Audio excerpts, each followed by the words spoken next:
और बाकी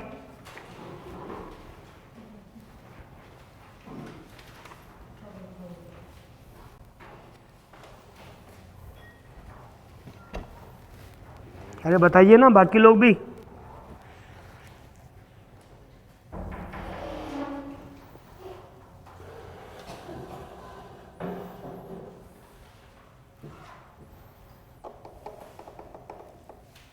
ठीक है, क्या कंफ्यूजन है आपका, बताओ। हाँ दिखा दीजिए। बाकी ने पढ़ा कि नहीं पढ़ा? तो ये यहाँ से यहाँ तक और ये वाला।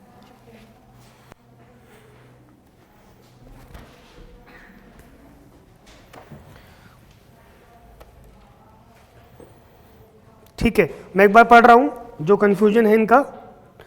Bye and large the topography of the region influences the wind direction, यानी कि ये जो विंड डायरेक्शन होती है, हवा की दिशा होती है, उसको किसी भी क्षेत्र की टोपोग्राफी मतलब क्या होता है कि वो इलाका कैसा है, वो प्लेट्यू है या प्लेन है या माउंटेन है। तो टोपोग्राफी जो होगी वो उसको इफेक्ट करेगी और बहुत बड़े लेवल पे इफेक्ट करेगी। बाय एंड लार्ज मतलब ये हो गया। ठीक है, इफेक्ट क्या करेगी? डायरेक्शन। किसका डायरेक्शन? विंड का डायरेक्शन। विंड ही मॉनसून लेकर के आ रहा है ना, जो विंड आ रही है ओशन की तरफ से मॉनसून लेकर के आ रही है। दे आर वेस्टर्ली, अभी विंड्स की बात कर रहे हैं, वेस्टर्ली और north westerly down the Ganga valley, पश्चिम से या उत्तर पश्चिम से हवाएं आती हैं।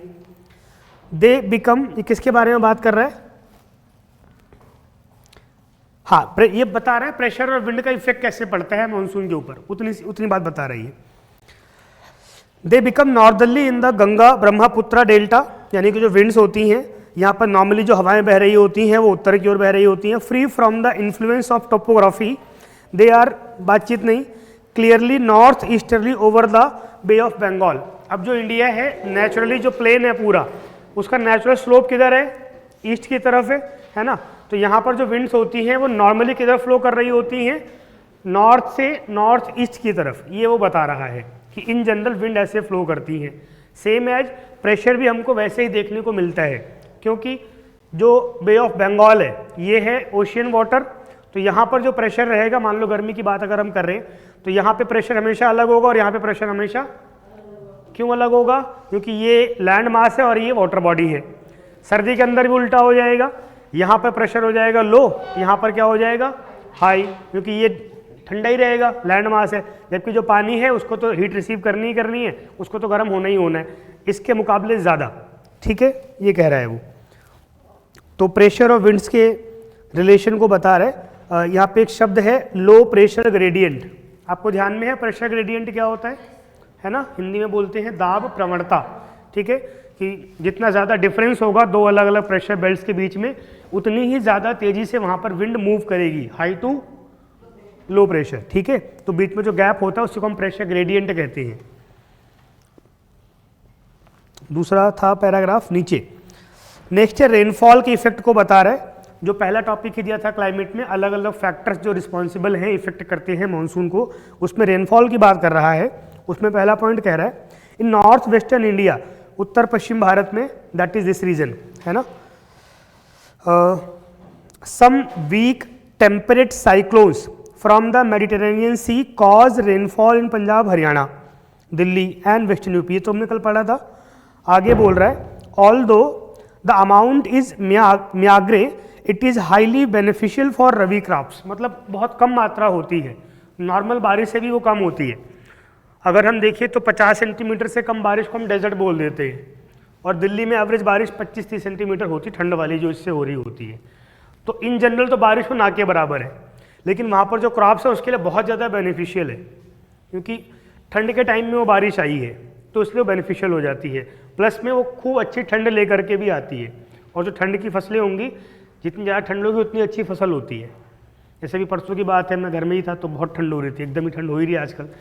मैं पापा बहुत ठंड हो रही, कहीं ठंड हो रही पर अच्छी बात है, ठंड हो रही है तो फसलें अच्छी होंगी। यानी कि जब जो मौसम होता है वो मौसम जितना ज़्यादा होगा तो उतना फ़ायदेमंद रहता है, किसके लिए? नेचर के लिए, सॉइल के लिए, क्रॉप्स के लिए, जो भी नेचुरल चीज़ें उस टाइम पर अवेलेबल होती हैं उस सब के लिए। The precipitation is in the form of snowfall in the lower Himalayas. ये भी कल हमने पढ़ा था कि जो मिड हिमालय है वहाँ पर क्या होगा, अच्छी बर्फबारी होती है इसके कारण। इसका फायदा किसको मिलेगा अच्छी बर्फबारी का? सेब को। किसको मिलेगा? सेब को। ठीक है, उतना अच्छा और मीठा रसीला रेतीला सेब होता है। कई बार देखा होगा आप लोग, जो सेब वगैरह होता है तो उसके लिए एग्जैक्ट मुझे ध्यान में नहीं है, पर उनको शायद 60 दिन की या 90 दिन की बर्फबारी चाहिए होती है अगर सेब की अच्छी फसल हो। उतने दिन की बर्फबारी नहीं होगी तो फसल क्या हो जाएगी, कंपैरेटिवली अच्छी नहीं होगी, उसके अंदर रस कम होगा, उसके अंदर मिठास कम होगी, उसके साइजेज में डिफरेंस आ जाता है। फिर it is this snow that sustain the flow of water in the Himalaya. दूसरा डिफरेंस है, दूसरा बेनिफिट है ये, जितनी ज़्यादा स्लो होगी, स्लो वहाँ पर जम जाएगी, फिर वही ग्लेशियर बन जाती है, और उसके बाद क्या होता है, गर्मियों के दौरान उसी से हमको क्या मिलता है, पानी मिल रहा होता है। The precipitation goes on decreasing from west to east in the plains and north to south in the mountain. ये भी पढ़ चुके हम लोग, है ना, कि प्लेन में पश्चिम से पूरब बारिश कम होती जाएगी। इसके कारण, किसके कारण? जो ये वेस्टर्न डिस्टर्बेंस आ रहा है मेडिटेरियन सी से, जिसको उन्होंने नाम दिया है साइक्लोन, टेम्परेट वीक साइक्लोन, तो उसके कारण यहाँ पर बारिश कम होगी वेस्ट टू ईस्ट, और हिमालय में क्योंकि वो ऊंचाई वाला क्षेत्र है वहाँ पर बारिश कम होगी नॉर्थ टू साउथ। जो क्योंकि वहाँ बारिश कैसे हो रही है, बर्फबारी के रूप में हो रही है ना, तो नॉर्थ में ज़्यादा हाइट है तो वहाँ पर बर्फ़ गिरेगी, साउथ में क्या हो जाएगा, वहाँ पर हाइट कम होगी, वहाँ पर बर्फ़ नहीं गिरेगी, ना बर्फ़ गिर पाएगी ना बारिश हो पाएगी प्रॉपर, क्योंकि जो नॉर्मल प्रोसेस होता है पूरा होने वाला वही नहीं हो पाएगा, इसलिए। ठीक है,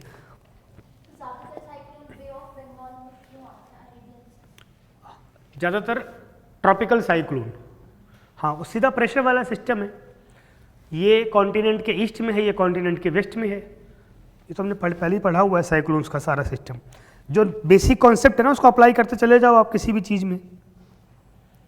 ठीक है, इसमें और कुछ भी है?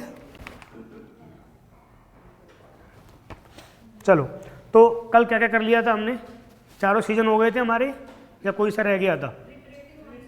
रिट्रीटिंग करना था, ठीक है, कर लिया था। अच्छा,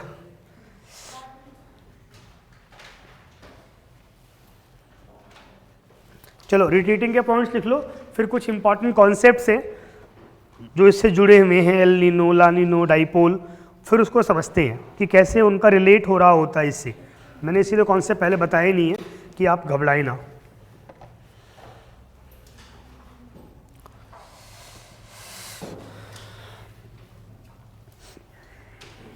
बताओ जी, मॉनसून रिट्रीट में क्या होगा? मॉनसून की वापसी कराइए, वापसी।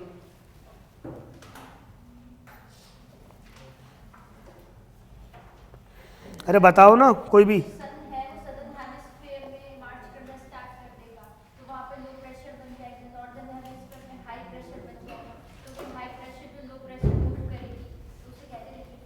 बस बिल्कुल ठीक बात है, सारा प्रोसेस उल्टा हो जाएगा। जो हवाएं अब तक ओशियन से आ रही थी लैंड की तरफ, अब हवाएं कहाँ से चलेंगी? लैंड से ओशियन की तरफ। बस इतनी सी बात है, लिख लीजिए। पहला पॉइंट क्या लिखा था?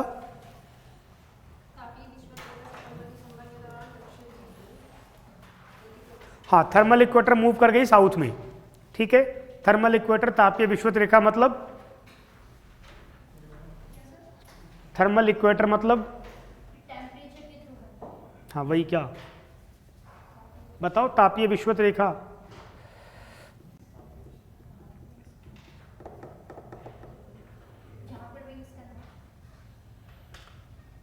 नहीं, थर्मल इक्वेटर एक तो होता, इक्वेटर हो गया, नॉर्मल इक्वेटर जिसको हम कहते हैं ज्योग्राफिकल इक्वेटर, वो तो फिक्स है 0 डिग्री पर है।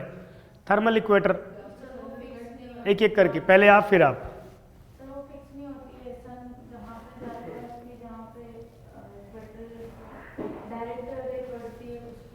हाँ, जहाँ पर सन एकदम 90 डिग्री पर रिफ्लेक्ट कर रहा होता है, यानी कि उस जगह से फिर सनरेज डिवाइड हो रही होंगी नॉर्थ साउथ में, ठीक है, दैट इज थर्मल इक्वेटर। आप कुछ कह रहे थे?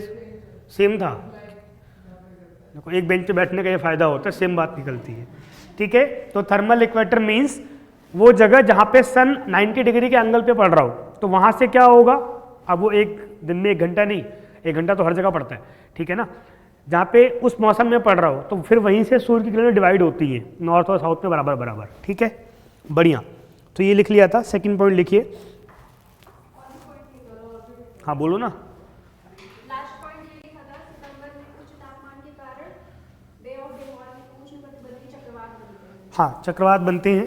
ठीक है, अब एक यहाँ पे भी चक्रवात वाला सवाल भी आया था। तो हमने साइक्लोन्स पढ़े थे पहले ना, साइक्लोन और एंटी साइक्लोन पढ़े थे। साइक्लोन मतलब कौन सा सिस्टम होता है जिसमें, हाँ, और एंटी साइक्लोन में बाहर। बस अब जब भी यहाँ पर वो सिचुएशन क्रिएट हो जाएगी, यहाँ पे साइक्लोन्स आ जाएंगे, सिंपल सी बात है। और यहाँ पर नॉर्मली सिचुएशन क्रिएट होती रहती है फरवरी मार्च से लेकर के और सितंबर अक्टूबर तक, क्योंकि जो सन का मूवमेंट होता है ना इसी फेज में हो रहा होता है। एक बार सितंबर में सन क्रॉस कर गया, पहुँच गया ट्रॉपिक ऑफ कैप्रिकॉर्न पे, फिर हमारे ऊपर उसका इम्पैक्ट खत्म या ना के बराबर हो जाता है। फिर दोबारा इम्पैक्ट कब होगा हमारे ऊपर, मार्च में जाकर के, जब वो किसके पास आने वाला होगा, इक्वेटर के पास आने वाला होगा। तो इसीलिए 90% साइक्लोन आपको कब मिलेंगे, इसी फेज में मिल रहे होते हैं, स्पेशली फ्रॉम अगस्त टू सितंबर और अक्टूबर, क्योंकि इस टाइम लगातार सन मूव कर रहा होता है साउथ की तरफ, यहाँ पे प्रेशर लगातार बदल रहा होता है। ठीक है, चलिए पहले पूरा कर लो, इसके बाद नेक्स्ट पॉइंट। और क्या लिखा था,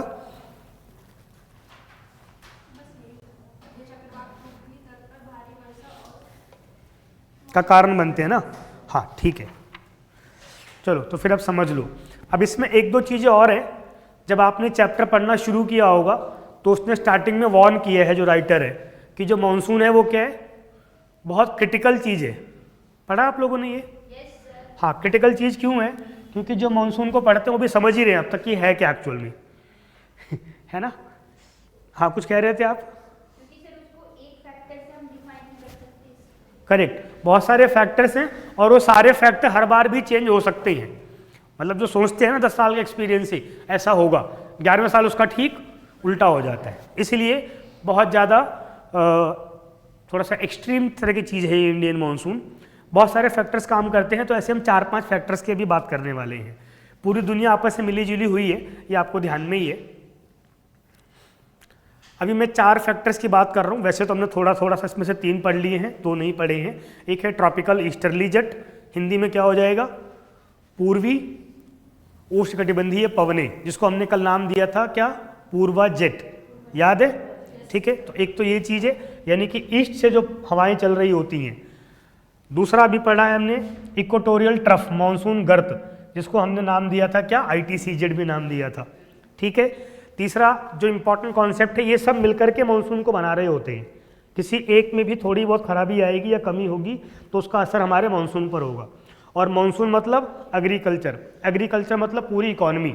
आपने सुना होगा कई बार ऐसा होता है कि जिस दिन फाइनेंस मिनिस्टर ये बताते हैं आंकड़े कि इस साल, या मौसम विभाग बताता है कि इस साल मानसून खराब होने वाला है, शेयर मार्केट गिर जाता है एकदम, क्योंकि उन्हें पता है मानसून खराब होगा तो सारा कच्चा माल कहाँ से आने वाला है, एग्रीकल्चर से आने वाला है। कच्चा माल नहीं आएगा तो फैक्ट्रीज प्रॉपर नहीं चल पाएंगी, हमको ज़्यादा सामान मंगाना पड़ेगा बाहर से, हमारा डॉलर ज़्यादा खर्च होगा, इकॉनमी पे क्या पड़ेगा, प्रेशर पड़ेगा, हमको उधार लेना पड़ेगा बाहर से, क्योंकि डॉलर में खरीदारी होती है, डॉलर तो हम बना नहीं सकते खुद। ये सारी बातें आ जाती हैं। तीसरा हो गया सब ट्रॉपिकल वेस्टर्न जेट, जिसको हम लोगों ने वेस्टर्न डिस्टर्बेंस या पश्चिमी विक्षोभ कहा था। मैं सबको समझाऊंगा अभी। 2 चीज़ें और हैं, ये अभी हमने नहीं पढ़ा था, इसको अब जोड़ेंगे। एक है अल नीनो या ला नीनो, ये दोनों सुना होगा आप लोगों ने। इसी को हम लोग इंडियन ओशियन डाइपॉल, ठीक है, ऐसा भी कहते हैं, भारतीय महासागर दोलन, पेंडुलम होता है ना, पेंडुलम वैसा। और एक है सोमाली जेट, ये एक ओशियन करंट है। इस सब का इम्पैक्ट होता है हमारे मानसून के ऊपर। एक एक को समझते हैं, इसे मैंने पहले पढ़ा दिया है जो बेसिक चीज़ थी। सबसे पहले हम बात करते हैं ट्रॉपिकल ईस्टर्ली जेट की। आप में से कौन समझाएगा इसको सिंपल भाषा में? कल हमने पढ़ा था इसको। पूर्वा जेट, हाथ खड़ा करिए जिसको पता है। कल ही पढ़ा है, अभी जस्ट कल पढ़ा है, 24 घंटे भी नहीं हुए। एक, बस एक को पता है पूरी क्लास में? बताओ जोर से। तिब्बत में जो है, तिब्बत का पता है, वहाँ पे जो जेट बनता है तो वो ऊपर की तरफ ज़्यादा, क्योंकि वो ऑलरेडी हाइट पे है, तो फिर वो एयर जो वहाँ पे जो लो प्रेशर होता है वो इधर की तरफ है, वो बंगाल से घूम के यहाँ पे आके वहाँ पे कोल्ड होता है, तो यहाँ पे आके वो नीचे की तरफ काम होता है। ठीक है, अब उसको नहीं पता होगा यहाँ पर आकर के वहाँ पर आकर के क्या होगा, तो बोलना पड़ेगा यहाँ पर मतलब क्या होता है, वहाँ पर मतलब क्या होता है। हाँ वही वाला, वही क्या है, वही पूछ रहा हूँ मैं। वो कहते हैं ना बेटा वो चीज़ चाहिए, अच्छा वो वहाँ पर उस तरफ उसके बगल में वहाँ पर रखी हुई है, अब ये किसके बगल में कहाँ पर, ठीक है। तो सिंपल सी बात है, गर्मियों में क्या होता है, जैसे जैसे सूर्य नॉर्थ की तरफ जाएगा, है ना, उत्तर की तरफ जाएगा, तो जो तिब्बत का पठार है वो क्या हो जाएगा, गर्म होना शुरू हो जाएगा, पूरा नॉर्थ इंडिया ही गर्म होना शुरू हो जाएगा। जब ये पूरा इलाका ऊपर का गर्म होना शुरू हो जाएगा, अब जो तिब्बत का पठार है, चूंकि ये अत्यधिक ऊंचाई पर है पहले से ही, तो जब वहाँ पर धूप पड़नी शुरू होगी लगातार, उससे क्या वहाँ बनेगा, प्रेशर कौन सा हो जाएगा, लो प्रेशर हो जाएगा। क्योंकि तिब्बत ऑलरेडी बहुत ऊंचाई पर है, तो वहाँ से जो विंड्स उठेंगी वो चली जाएंगी अपर एटमॉस्फेयर में, और फिर वहाँ से मूवमेंट शुरू करेंगी वो, ठीक है, मूवमेंट शुरू करेंगी, और यहाँ ऊपरी आसमान में बे ऑफ बंगाल को पार करके ये हवाएं कहाँ पर आएंगी, मेडागास्कर तक, ठीक है। मेडागास्कर में ये हवाएं आती हैं और यहाँ पे फिर नीचे बैठना शुरू होती हैं। ये हवाएं यहाँ पर नीचे बैठती हैं, तो उससे यहाँ पर कौन सा प्रेशर बनेगा, हाई। ये तो कॉमन सेंस है ना, जहाँ पर हवा उठ रही है वहाँ पर क्या बनता है, जहाँ पर हवा बैठती है वहाँ पर क्या बनता है। तो जब यहाँ पे ये ऊपर से हवाएं आई हैं और यहाँ पर नीचे बैठेंगी, तो यहाँ पर हाई प्रेशर बनेगा। उसके कारण जो लोअर एटमॉस्फेयर है वहाँ पर यहाँ से हवाएं बहुत स्पीड से किधर जाएंगी, इंडिया की तरफ, किधर जाएंगी, इंडिया की तरफ। और जो लोअर एटमॉस्फेयर की हवाएं हैं वो क्या लेकर के जाएंगी साथ में, मॉइस्चर या ह्यूमिड, तो फिर वो क्या करेंगी, यहाँ पर बारिश करेंगी। समझ में आई ये वाली बात। इसको हमने क्या नाम दिया है, ट्रॉपिकल ईस्टर्ली जेट, या फिर इसी को हमने पूर्वा जेट कहा था, ठीक है। ये नाम दोनों ध्यान में रखना है। कोई कंफ्यूजन इसमें किसी को, किसका नाम भूल गई थी, हाँ मेडागास्कर का, ठीक है। यहाँ पर एक वर्ड लिखा हुआ है मैस्करियन हाई, ये इसी इलाके को बोलते हैं। यहाँ पे बहुत सारे ग्रुप ऑफ आइलैंड्स हैं, ठीक है, मेडागास्कर, मॉरिशस, सेशेल्स वगैरह वगैरह। चलो अभी डिस्कशन में है ना मालदीव वाला बहुत ज़्यादा, है ना, तो ये सब आपस में भाई जैसे हैं। भाई जैसे मतलब समंदर के अंदर बसे हुए हैं सारे, तो इनकी जो इकॉनमी होगी वो बहुत ज़्यादा किस पर बेस्ड होगी, टूरिज्म पर। इसको हम लोग कहते हैं इको टूरिज्म, ठीक है, यानी कि पर्यटन आधारित, टूरिज्म बेस्ड इकॉनमी ये कहते हैं ऐसा।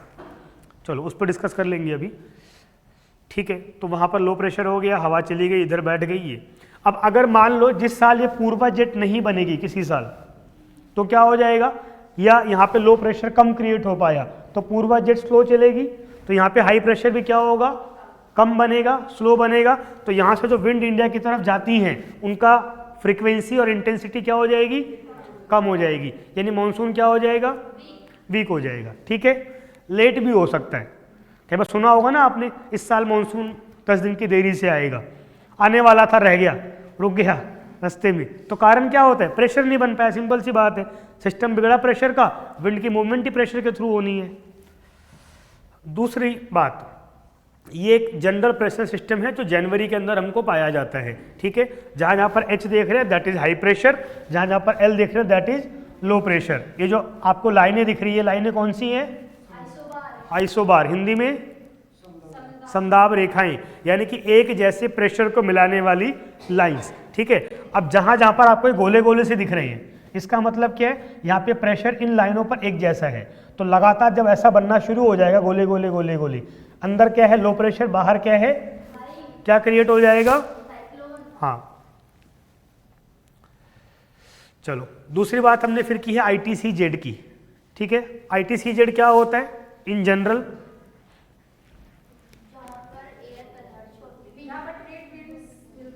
हाँ, जहाँ पर व्यापारिक पवनें, ट्रेड विंड्स आकर के मिलती हैं। नॉर्मली ये कंडीशन कहाँ पर हो रही होती है, इक्वेटर पर, ठीक है।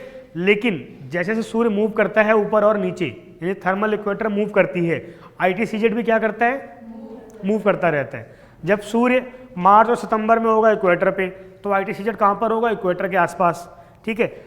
यही सूर्य जब जून के अंदर पहुँच जाएगा ट्रॉपिक ऑफ कैंसर पे, कर्क रेखा पर, तो ITCZ कहाँ पर हो जाएगा, कर्क रेखा के आसपास। दिसंबर में कहाँ हो जाएगा, कैप्रिकॉर्न। ये प्रोसेस पूरा चलता रहता है, एक तरीके से पेंडुलम की तरह झूल रहा होता है सूर्य। झूल तो खैर हम रहे हैं एक्चुअल में, सूर्य टिका हुआ है, लेकिन हम खुद को समझने के लिए ऐसा बोल देते हैं, ठीक है। तो अब क्या होता है कि इन जनरल ITCZ कहाँ पर क्रिएट होगा, इधर इक्वेटर के आसपास, ये जो लाल रेखा दिख रही है आपको, इसको भी ITCZ मान लो, ठीक है। तो इन जनरल यहाँ पर क्रिएट होगा। जब होंगी सर्दियाँ, दिसंबर, ये चला गया कहाँ पर, साउथ में। फिर अभी मकर संक्रांति आएगी, इसके बाद बसंत पंचमी आएगी, तो मार्च तक आते आते वापस ये कहाँ पर आ जाएगा, इक्वेटर पर। और उसके बाद फिर मार्च से ये किधर मूव करना शुरू करेगा, नॉर्थ की तरफ, ठीक है। और जून में कहाँ पर आ जाएगा, कैंसर या कर्क रेखा पर, ठीक है। तो अब क्या होता है, जब गर्मियाँ पड़ती हैं तो सन का नॉर्थवर्ड मूवमेंट होता है, जिसके कारण ITCZ भी मूव होकर कहाँ पे आ जाता है, नॉर्थ में आ जाता है, लगभग नॉर्थ इंडियन के प्लेन्स में। आप बोलोगे प्लेन में कैसे आ गया, अब आ जाता है, क्या करें, है ना, मतलब 23.5 पे होना चाहिए ना, उसके ऊपर तो नहीं आना चाहिए, उसको MP से ऊपर नहीं आना चाहिए। पर ये जब मानसून के फैलाव होते हैं, ये 500 किलोमीटर में, 700 किलोमीटर में होती हैं, मतलब वो हवाएं 2-4 किलोमीटर की नहीं होती हैं, ठीक है। तो ITCZ अब कहाँ पर आ गया है, इस जगह पर, यानी कि सारी ट्रेड विंड्स कहाँ पर कन्वर्ज होंगी आकर के, नॉर्थ इंडिया के प्लेन्स में। बाकी दुनिया के अंदर भी होंगी, इस जगह पर पूरी दुनिया में होंगी, जो जो इलाके यहाँ पे पड़ते हैं इस रेंज में, ठीक है। तो बस अब ITCZ यहाँ पर आ गया है।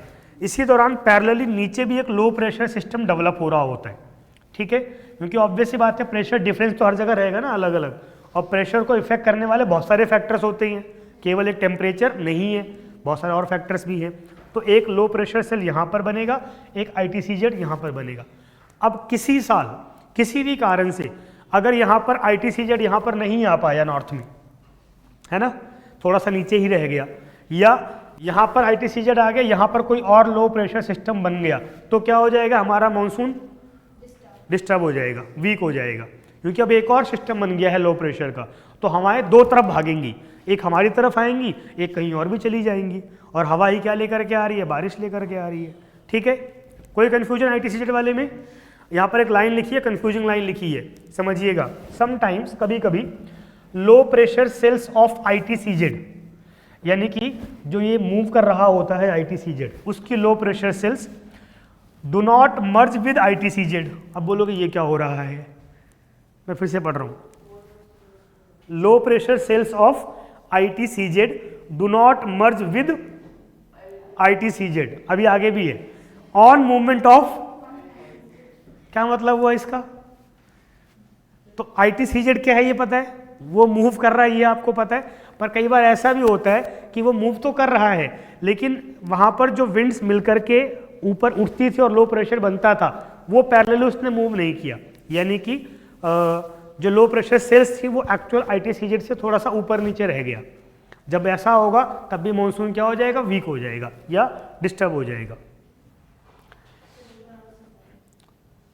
ITCZ क्या है, ये क्लियर है ना, वो लगातार मूव कर रहा है, ये क्लियर है। दूसरी बात, तीसरी बात क्या होता है, जहाँ पर ITCZ होता है वहाँ पर बहुत सारे लो प्रेशर की सेल्स बनती हैं। हमने 3 सेल पढ़ा था, आपको याद होगा, Hadley cell, Walker cell, Ferrel cell, याद है। अब सब कॉन्सेप्ट को जोड़ने की बारी आती है, मैं इसलिए कहता था कॉन्सेप्ट बहुत ध्यान से पढ़ना चाहिए, ठीक है। तो यहाँ पर वो जो सेल्स बन रहे होते हैं, कई बार क्या होता है कि हवा की मूवमेंट दो जगह होती है लोअर एटमॉस्फेयर में, यानी कि ज़मीन से 2-4-6 किलोमीटर ऊपर। मैंने पढ़ा था ना कि मानसून कहाँ पर बन रहा होता है, सारे क्लाइमेट्स कंडीशन कहाँ पर होती हैं, सबसे ट्रॉपिकल नाम नहीं है, ट्रोपोस्फेयर, क्षोभमंडल के अंदर हो रही होती है, ठीक है। तो वो क्या है, लोअर एटमॉस्फेयर, यानी कि सतह से कुछ किलोमीटर ऊपर तक हवाएं बह रही होती हैं, ठीक है। उसके ऊपर भी जो हवाएं बहती है उसको हम बोलते हैं अपर एटमॉस्फेयर या ऊपरी वायुमंडल। तो कई बार इन दोनों के अंदर बहुत ज़्यादा क्या होता है, डिफरेंस हो जाता है। जब भी ये डिफरेंस होगा क्रिएट, तो डिस्टर्ब हो सकता है। दूसरा क्या होता है, मान लो यहाँ से हवा गुजर रही है दिल्ली के पास से, अब एक शब्द होता है अर्बन हीट आइलैंड, सुने आप लोगों ने, अर्बन हीट आइलैंड, यानी कि जो बड़े बड़े शहर हैं वहाँ पर, या हीट डोम भी शब्द होता है, वहाँ पर क्या होता है, इतने ज़्यादा लोग रह रहे हैं बहुत कम इलाके के अंदर, फैक्ट्री चल रही है, गाड़ियाँ चल रही हैं, तो बहुत ज़्यादा क्या निकल रहा है वहाँ से, हीट निकल रही है। उसके कारण वो पर्टिकुलर 20-25-50 किलोमीटर का इलाका कैसा हो जाता है, बहुत ज़्यादा गर्म हो जाता है। अब वहाँ पर अलग ही प्रेशर बन गया, गर्म हो गया है वो, तो जब वहाँ से विंड गुजरेगी तो क्या होगा, डिस्टर्ब हो जाएगी वो, ठीक है। ये इसको हीट डोम या हीट आइलैंड कहते हैं, ध्यान रखना। तो बस यहाँ पर वही होता है कि ITCZ की जो लाइन है वो तो मूव होकर के ऊपर आ गई, लेकिन जो लो प्रेशर के सेल्स बने थे वो ऊपर पैरेलली साथ में उसके नहीं आ पाई। इतनी सी बात ध्यान रखना है।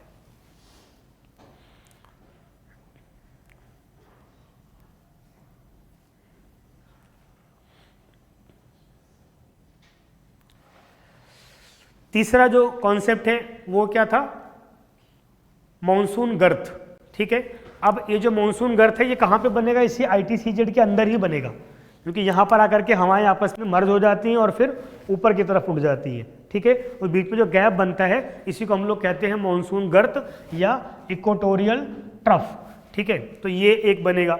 अब जो इक्वेटोरियल ट्रफ होगा, when second equatorial trough low pressure cell of ITCZ merge with main ITCZ, जो पीछे वहाँ नहीं बन पाया था, वो दोनों प्रॉपर बनेंगे, तो इससे क्या होगा, मैक्सिमम यहाँ पर सबसे ज़्यादा क्या बनेगा, लो प्रेशर, और यहाँ जितना ज़्यादा लो प्रेशर होगा हवाएं यहाँ उतनी स्पीड से खींच करके अपने आप चली आएंगी। यहाँ लिखा भी हुआ है attract more monsoon winds towards India. Confusion हो रही है इसमें कुछ? सिंपल सी बात है, ITCZ जो है जहाँ पर हवाएं आकर के मिल रही हैं, वहाँ पर जितना ज़्यादा लो प्रेशर बना होगा हवाएं उतनी अच्छी वहाँ पर आएंगी। अगर वहाँ पर लो प्रेशर कम बना होगा तो हवाएं वहाँ पर कम आएंगी, इतनी सी बात है। ज़्यादा विंड्स ज़्यादा अच्छा मानसून, कम विंड्स कम अच्छा मानसून, ज़्यादा तेज़ी से विंड्स ज़्यादा अच्छा बेहतर बारिश वाला मानसून, कम तेज़ी से विंड यानी कि कम से कम बारिश वाला मानसून। ठीक है, इतनी सी बात है। अब ये एक और फैक्टर आ गया, अब कहोगे पता नहीं क्या और है, तो एक ओशन करंट है, इसको हम कहते हैं सोमाली करंट। यहाँ पर पड़ता है सोमालिया, जिबूती, इथोपिया, ये देश देख रहे हैं आप लोग। अभी सोमालिया के लोगों ने ही किडनैप कर लिया था, हाईजैक करने की कोशिश की थी। किसको? हाँ, एक शिप को, लीला नॉरफॉक, है ना। फिर छुड़वाने के लिए गया था कौन? इंडिया, INS चेन्नई गया था, है ना। तो वो ध्यान रखने वाली बात है। तो यहाँ पर सोमालिया के आसपास ही समर में एक ओशियन करंट डेवलप होती है, महासागरीय धारा डेवलप होती है। ये जो लाल लाइन दिख रही है आपको, ये ओशियन करंट है। इस ओशियन करंट के कारण यहाँ पर एक हवा डेवलप होती है जिसको हम कहते हैं सोमाली जेट स्ट्रीम। क्या बोलते हैं? तो ओशियन करंट डेवलप हुई, इसके कारण जेट स्ट्रीम डेवलप हुई। ये अपर एटमॉस्फेयर में चलेगी, जेट स्ट्रीम मतलब अपर एटमॉस्फेयर में चलेगी। ठीक है, अब क्या होगा, Somali jet stream low level appear only in summer, ये जो हवा है इंटेंसिफाई सोमाली ओशियन करंट। इसके कारण क्या होगा कि ये जो जेट स्ट्रीम है ये पुश करेगी किसको? मॉनसून विंड को। किधर की तरफ? इंडिया की तरफ। यानी कि यहाँ पर जो हाई प्रेशर बन रहा था, सोमाली जेट स्ट्रीम उस हाई प्रेशर को और ज़्यादा बढ़ा देगी, और यहाँ पर जितना ज़्यादा हाई प्रेशर होगा यहाँ से हवाएं उतनी स्पीडली किधर भागेंगी? लो प्रेशर की तरफ, यानी कि इंडिया की तरफ। समझ में आई बात? तो इसका भी अपना इफेक्ट होता है। ऑब्वियस सी बात है, जिस साल सोमाली जेट स्ट्रीम नहीं बन पाई किसी भी कारण से या वीक रह गई, तो फिर क्या हो जाएगा, यहाँ पर हाई प्रेशर कंपैरेटिवली कम रहेगा, विंड हमारी कंपैरेटिवली स्लो रहेंगी, तुलनात्मक तौर पर स्लो रहेंगी। ठीक है, stronger the Somali current better of monsoon या बेटर द मॉनसून। समझ में आई बात? आवाज़ कम होती जा रही है। हाँ चलो ठीक है बेटा, ये हमने कल पढ़ लिया था, कौन समझाएगा इसको? वेस्टर्न डिस्टर्बेंस, पश्चिमी विक्षोभ।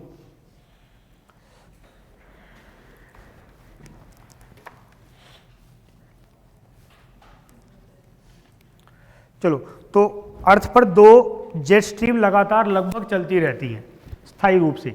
एक तो हमने ट्रेड विंड वगैरह पढ़ा हुआ, ईस्टर्ली वेस्टर्ली, वो तो चल रही है कहाँ पर? लोअर एटमॉस्फेयर में। एक चलती है अपर एटमॉस्फेयर में। तो वहाँ पर ऐसे पूरी अर्थ पर दो तरह की जेट स्ट्रीम चलती हैं। जेट मतलब ये होता है जो बहुत तेज़ी से चल रही हो, है ना, और बहुत बड़े इलाके में चल रही हो। स्ट्रीम मतलब होता है धारा। आपने जेट प्लेन सुने होंगे, उनको जेट प्लेन क्यों बोलते हैं? क्योंकि बहुत स्पीड से चलते हैं वो पैसेंजर प्लेन की तरह नहीं होते हैं। कई बार आपने देखा होगा, उसकी धाराओं को देखा होगा, आकाश में सफ़ेद रेखाएं दिखती हैं आपको, देखा है क्या होती हैं वो? देखा होगा ना कई बार, दूर से उधर से उधर तक जा रही वाइट सी लाइन ऐसे गई हुई है, वो क्या होता है?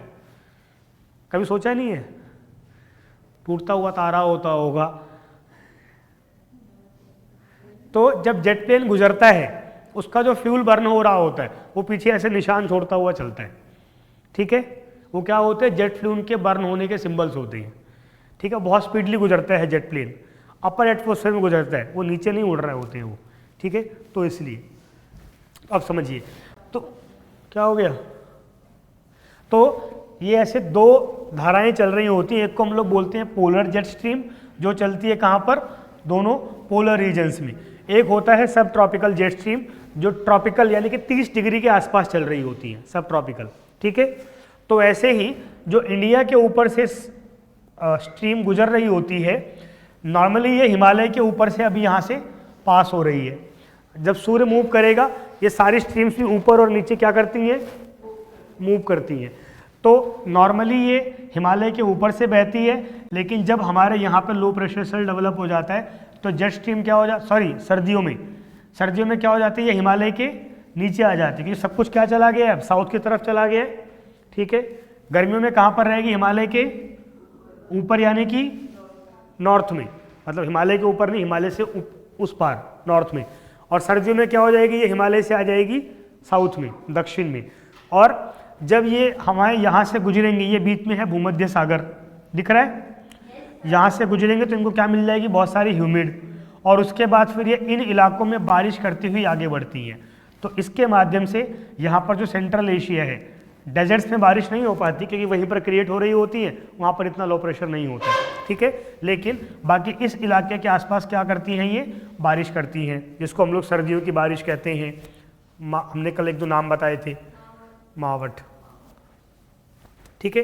ये बताया हुआ है नॉर्मली ये हिमालय के नॉर्थ में थी, अभी ये हिमालय के साउथ में आ गई है, इस रीजन के अंदर बारिश करती है। जो भी आपने पूछा था वही वाला था ये, ठीक है। Winter entirely south of Himalaya over north India, south subtropical western jet maintain the high pressure over north India, ठीक है। अब यहाँ पर हाई प्रेशर है तो यहाँ से कोई विंड नहीं आएगी हमारी तरफ, सारी विंड जो होंगी यहीं से आ रही है, यहाँ से विंड तो उल्टा जाएंगी, यहाँ से किधर जाएंगी, वो ओशन की तरफ जा रही होंगी। समझ में आई ये वाली बात। फिर आगे बताया हुआ है कि अर्ली समर जब होता है, अर्ली समर दैट इज मार्च के बाद का इलाका है, बाद का टाइम मार्च अप्रैल, तो क्या होगा, नॉर्थवर्ड मूवमेंट, ये धीरे धीरे नॉर्थ की तरफ शिफ्ट होना शुरू होंगी, और यहाँ पर क्या हो जाएगा, इनका दो ब्रांचेज में बढ़ जाएंगी, बाइफरकेट हो जाएंगी। एक हिमालय के साउथ की ब्रांच जा रही है, एक हिमालय के नॉर्थ की ब्रांच जा रही है, ठीक है। इसीलिए जो अर्ली शावर मॉनसून होता है उसमें इसका भी एक रोल होता है। चलिए, और फिर फाइनली क्या हो जाएगा, ये एकदम हिमालय के नॉर्थ में चली गई है। अब यहाँ पर एक चीज़ लिखा हुआ है कि एंटायरली नॉर्थवर्ड, और उसके बाद होता है अलाउ ऑनसेट ऑफ मॉनसून। तो चूंकि ये हाई प्रेशर का सिस्टम है, ये नॉर्थ में चला गया है, तो अब यहाँ पर सडन बर्स्ट होगा। सडन बर्स्ट यानी कि मॉनसून का, उसको कहते हैं मॉनसून प्रस्फोट, हिंदी में कहते हैं मॉनसून का फटना, बादल फटना नहीं है ये, यानी कि अचानक से मॉनसून आ जाता है, या प्री मॉनसून शावर बहुत अच्छा हो जाता है। तो क्यों होता है, ये पूरा हाई प्रेशर सिस्टम कहाँ चला गया है, हिमालय के नॉर्थ में चला गया, तो यहाँ पर आराम से लो प्रेशर डेवलप होना शुरू होगा। अचानक से ये हाई प्रेशर से खाली हो जाएगा और हवाएं किधर मूव कर जाएंगी, इस तरफ को मूव कर जाएंगी। ये मानसून नहीं होता है, ये मानसून से पहले का बर्स्ट होता है। और इसी में अगला पॉइंट है, ये भी इंपॉर्टेंट लिखा हुआ है कि अगर ये जो साउथ की ब्रांच थी ये नॉर्थ में नहीं गई या यहीं पर बनी रह जाएगी, तो क्या हो जाएगा, मानसून ब्रेक, बारिश कहाँ से हो जाएगी। ये तो हाई प्रेशर है, ये जो सब ट्रॉपिकल जेट स्ट्रीम है ये क्या है, ये तो हाई प्रेशर की जेट स्ट्रीम है। अगर इसकी ब्रांच यहाँ पर बनी रहेगी, यहाँ पर हाई प्रेशर बना रहेगा, तो इधर हवा आएगी, यहाँ पे हवा नहीं आएगी ना, ठीक है। तो ये मानसून ब्रेक हो जाएगा। समझ में आ रही है बात, चुप क्यों हो जाते हो बीच बीच में, बोलते रहा करो, आपस में नहीं, मुझसे ही, ठीक है।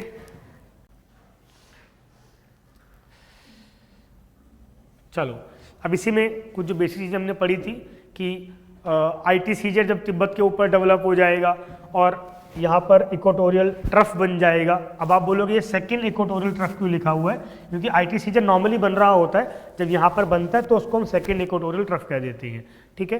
तो अगर ये जो वेस्टर्ली जेट थी ये यहाँ पर बनी रहेंगी तो हमारा मानसून का सिस्टम यहाँ पर डेवलप नहीं हो पाएगा, यानी कि ये ट्रफ या मानसून गर्त यहाँ पर नहीं बन पाएगा।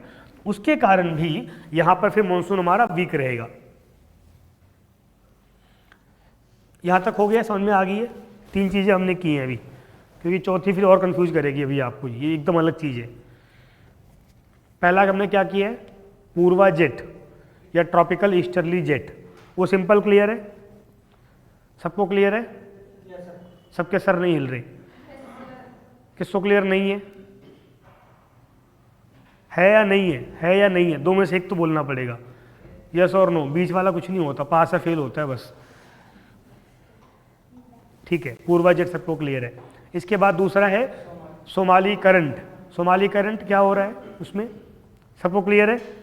कंफ्यूजन किसी को कोई? ठीक है।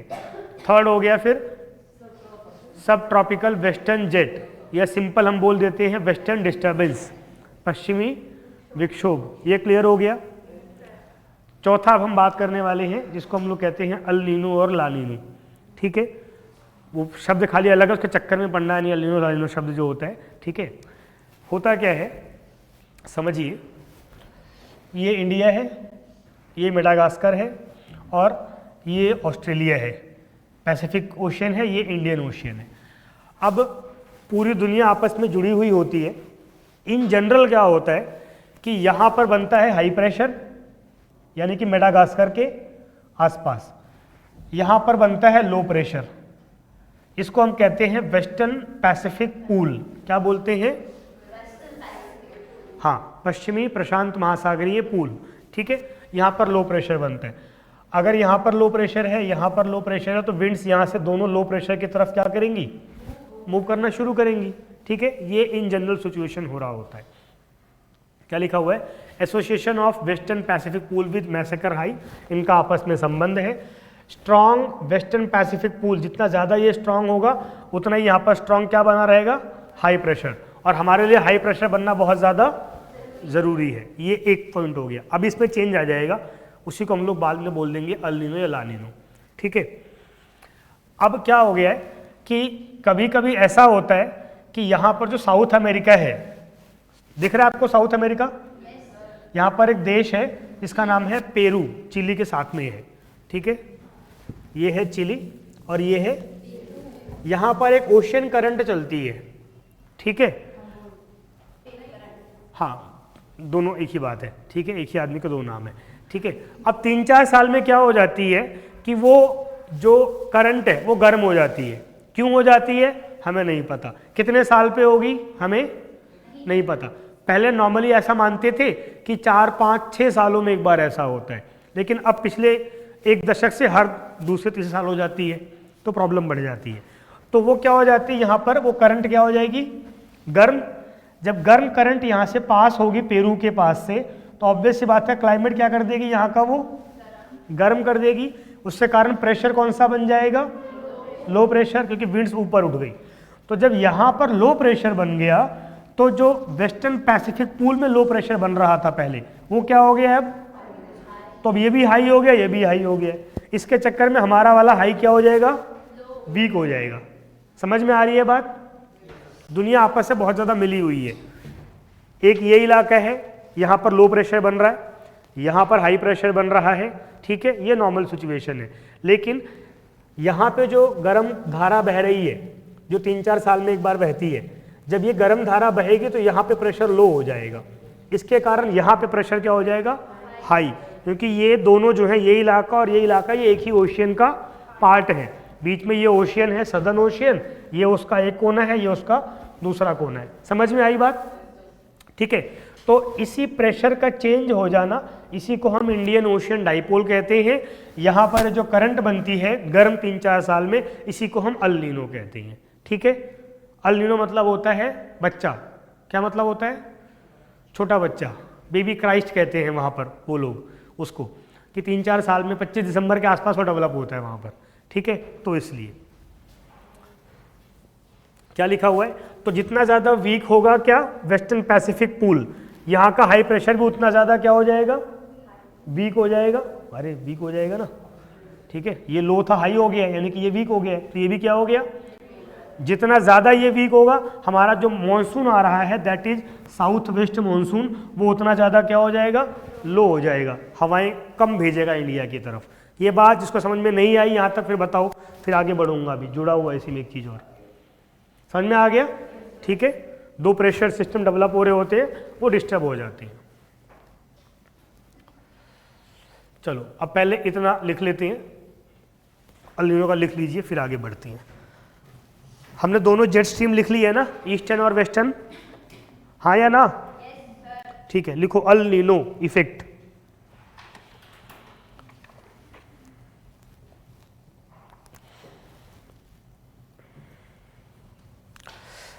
पॉइंट्स में लिखिएगा ताकि आप जोड़ पाओ पॉइंट्स को आपस में।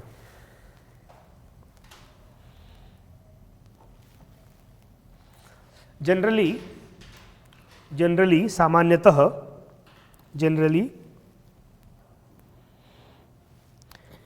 a cold ocean current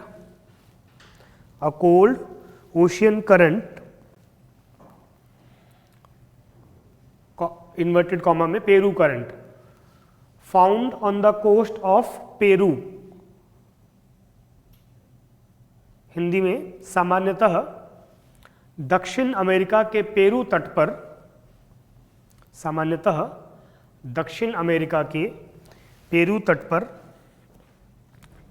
पर एक ठंडी महासागरीय धारा इन्वर्टेड कॉमा के अंदर पेरू धारा बहती है या चलती है।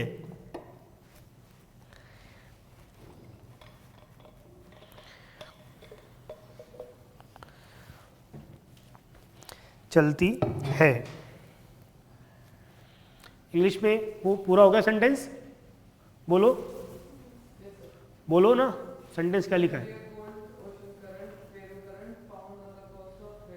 पेरू, ब्रैकेट में साउथ अमेरिका भी लिख लो ताकि पता रहे किधर है ये।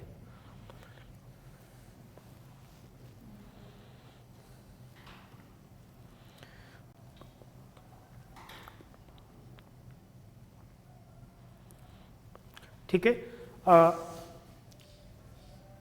This current develop high pressure, this current develops high pressure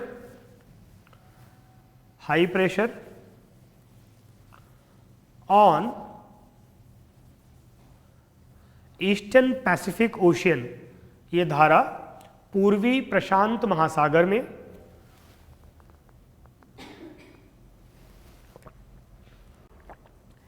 ये धारा पूर्वी प्रशांत महासागर में उच्च दाब बनाती है, develops high pressure in eastern Pacific ocean, comma and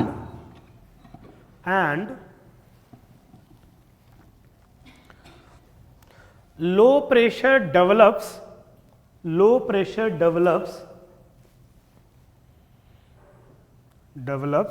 on western Pacific Ocean और पश्चिमी प्रशांत महासागर में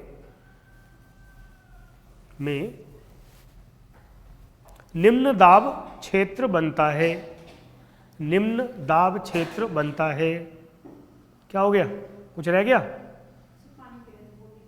अच्छा, निम्न दाब क्षेत्र बनता है, ब्रैकेट में लोग आप दोनों ही लिख लीजिए, वेस्टर्न पैसिफिक पूल, ये जो लिखा हुआ है पश्चिमी प्रशांत महासागरीय पूल, वेस्टर्न पैसिफिक पूल मतलब क्या होता है? हाँ, वो भी एक मतलब होता है, तो उसी का मतलब पूछ रहा हूँ मैं, वो तो आपने बताया स्विमिंग पूल मतलब क्या होता है इन जनरल? गलत, ठीक है, तो पूल मतलब होता है समूह, ग्रुप। स्विमिंग पूल मतलब क्या होता है? जहाँ पर पानी बहुत सारे इकट्ठा है, ठीक है, आप उसमें स्विमिंग कर सकते हैं। तो पूल जैसे होता है ना, टीचर्स का पूल बनाया है हमने, स्टूडेंट्स का पूल है, पूल मतलब बहुत सारे विद्यार्थी हैं जो सब मिलकर कोई एक काम करते हैं। तो यहाँ पर पूल बनना मतलब क्या हो गया कि यहाँ पर हाई प्रेशर, यहाँ पर लो प्रेशर बना होता है, यहाँ पर हाई प्रेशर बना होता है, और यहाँ पर आपस में धाराएं एक्सचेंज होती रहती है। मैंने आपको एक इक्वेटोरियल करंट पढ़ाया था, याद होगा, जो इक्वेटर के दाएं बाएं चल रही होती है, ठीक है। तो यहाँ पर आपस में ये एक्सचेंज होता रहता है। नेक्स्ट पॉइंट लिखो, ये दोनों क्लियर हो गया। नेक्स्ट पॉइंट लिखिए, अल्नीनो, ELNINO, ये लोकल नाम है, कुछ कंफ्यूज नहीं होना इसका मतलब क्या होगा, ठीक है। L Nino is an anti equatorial current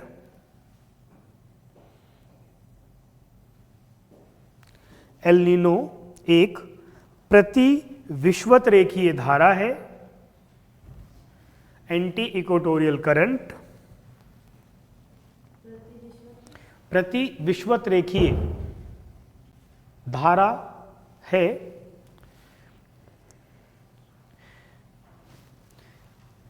which develops on Peru coast, which develops on Peru coast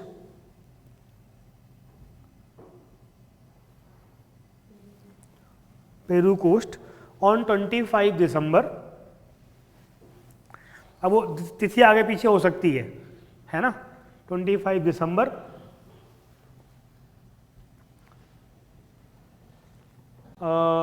on every 3 to 5 year या in the frequency of every 3 to 5 years। Hindi में लिखा था हमने प्रति विषुवत रेखीय धारा है जो पेरू तट पर 25 दिसंबर को, पेरू तट पर 25 दिसंबर को प्रति 3 से 5 साल पर चलती है, 3 से 5 वर्ष पर चलती है।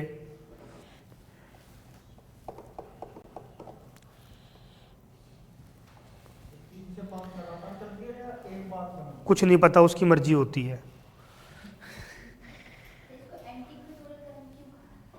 हाँ, इक्वेटोरियल करंट क्या होता है? जो इक्वेटर के साथ साथ चल रही होती है।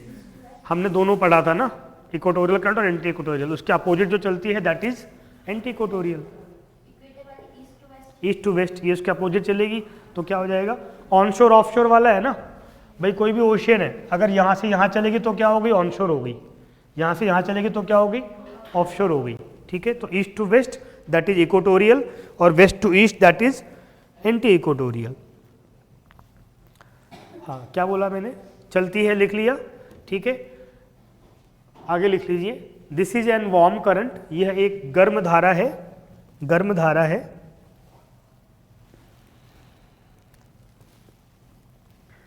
गर्म धारा है which locally known as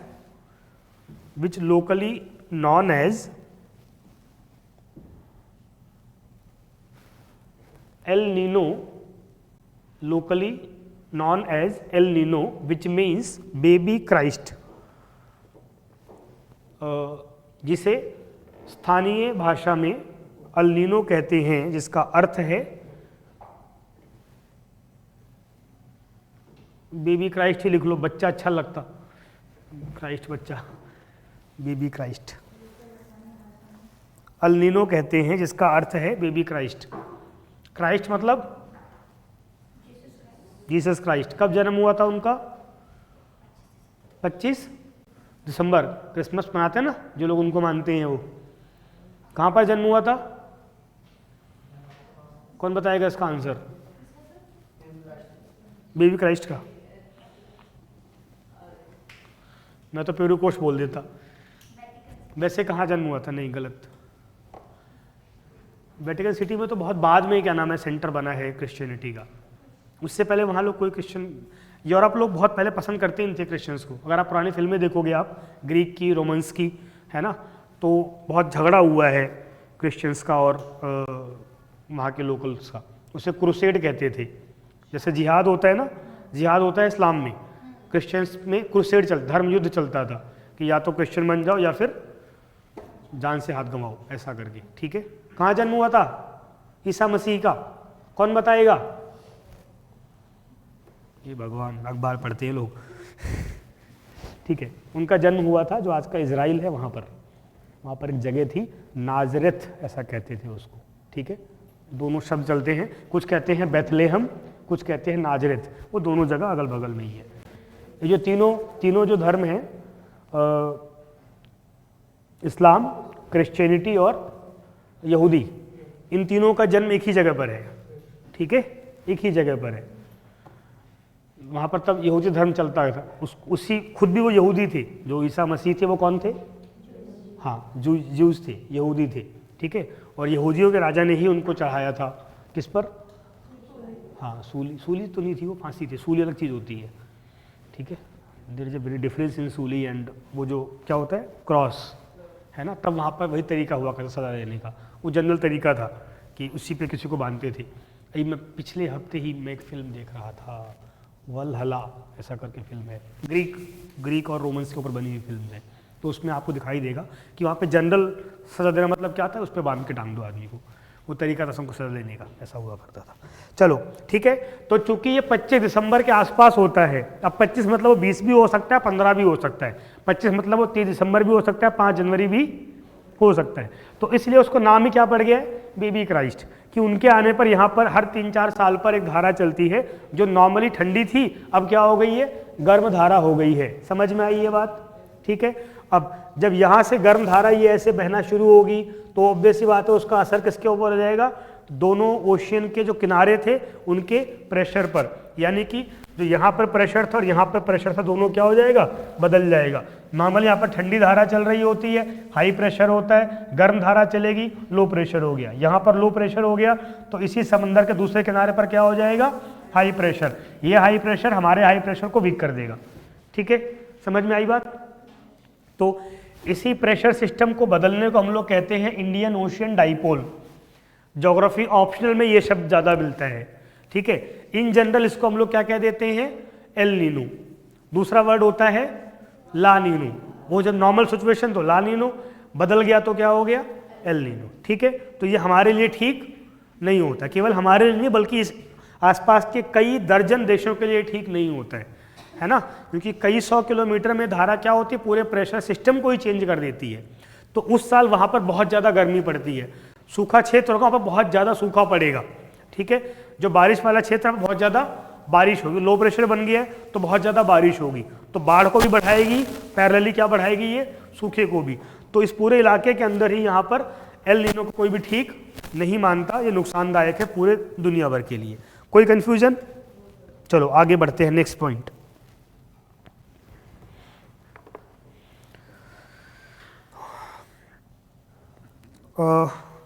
El Nino anti equatorial current है, ये लिख लिया है हमने। वार्म करंट है, ये लिख लिया है हमने। लोकल नाम है उसका, मतलब होता है बेबी क्राइस्ट। कब डेवलप होती है, 25 दिसंबर के आसपास। नेक्स्ट पॉइंट लिखिए, this El Nino current develops low pressure on Peru coast, develops low pressure on Peru coast.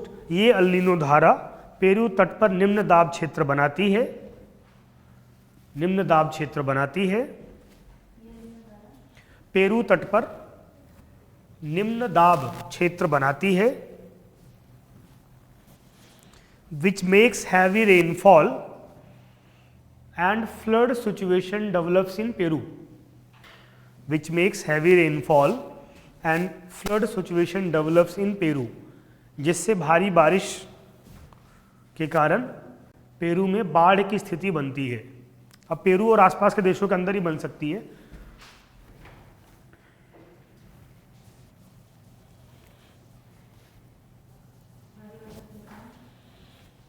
बाढ़ की स्थिति बनती है। नेक्स्ट पॉइंट, या इसी में कंटिन्यू कर सकते हैं। ऑन द अदर साइड, दूसरी ओर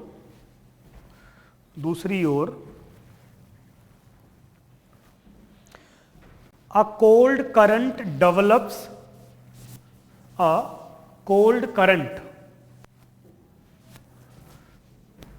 develops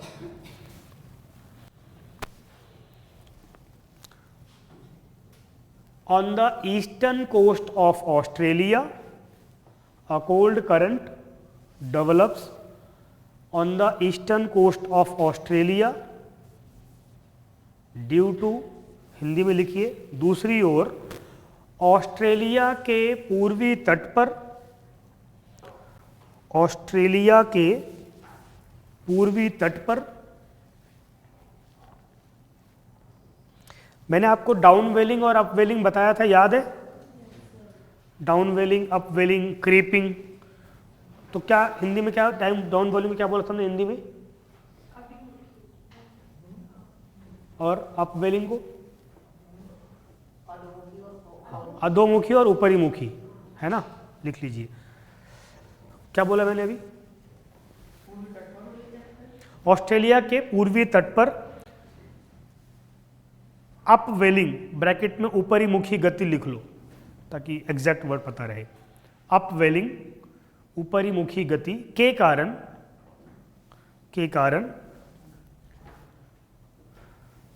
लिखो के कारण ठंडी धारा बनती है। इंग्लिश में हो गया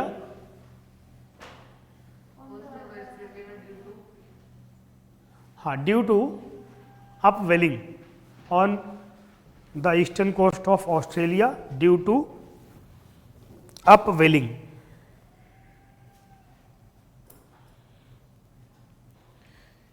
इसी में एक चीज और भी, विच रिजल्टिंग हाई प्रेशर, जिससे उच्च दाब क्षेत्र बनता है। कहां पर? ऑस्ट्रेलिया के ईस्ट कोस्ट पर ही, जिससे उच्च दाब क्षेत्र बनता है।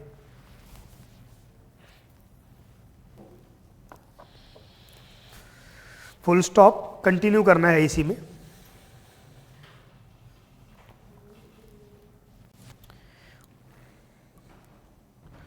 Due to high pressure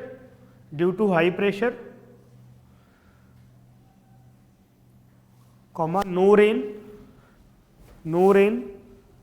in eastern coast and drought situation formed। उच्च दाब कॉमा वर्षा नहीं कॉमा सूखे की स्थिति, सिंपल। उच्च दाब हाई प्रेशर, उससे बारिश होगी नहीं होगी, तो लिख लीजिए वर्षा का अभाव या वर्षा नहीं होगी, और उससे क्या होगा? सूखा। तो ऑस्ट्रेलिया के ईस्टर्न कोस्ट पर एक ही धारा ने सूखा ला दिया और पेरू में क्या ला दी? बाढ़ ला दी। ठीक है, अब ये जो पूरा पॉइंट अभी हमने लिखा है बड़ा सा, इसको सब पढ़िए। जो समझ में नहीं आ रहा है अभी दूर कर लो, कुछ कंफ्यूजन अगर हो रही है तो, क्योंकि यह पूरा आधार हो जाएगा फिर अल नीनो ला नीनो डाइपोल का।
क्लियर हो गया सबको? पक्का क्लियर हो गया आप सबको? कोई कंफ्यूजन? अच्छा ठीक है, क्या क्लियर हुआ कौन बताएगा? एक, बस दो, और बाकी लोग? मतलब क्लियर हो गया सर बता नहीं सकते, ऐसे काम होगा नहीं, आप वहाँ पे कह नहीं सकते इंटरव्यू वाले को सर मुझे आता तो है बताऊंगी नहीं मैं आपको, है ना। वो कह के कोई बात नहीं बेटा, जिस दरवाजे से अंदर आए हो उसी से क्या करो, बाहर चले जाओ। हमने दो दरवाजे बनाए नहीं हैं, एक ही से बाहर अंदर होते हैं सब, ऐसे ही कर देगा फिर वो एक बार एक शायर शेर सुना रहा था, हमारे घर में जो सीढ़ियाँ नीचे से ऊपर आती हैं, हमारे घर में जो सीढ़ियाँ नीचे से ऊपर आती हैं फिर वही सीढ़ियाँ ऊपर से नीचे जाती हैं। मतलब कह रहा मतलब ये है कि हमने ऊपर आने के लिए और नीचे जाने के लिए दो सीढ़ी नहीं बनवाई, एक ही से काम चला लेती है। समझ में आई बेवकूफ़ी आपको? नहीं समझ में आई? ठीक है, मजाक की बात है, इसे कहते हैं फालतू बातें। ठीक है, समझाइए भाई, समझाइए क्या मतलब हुआ इसका।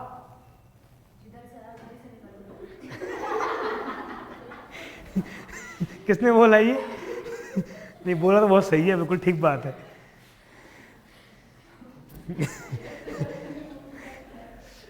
ठीक बात है, बिल्कुल ठीक बात है।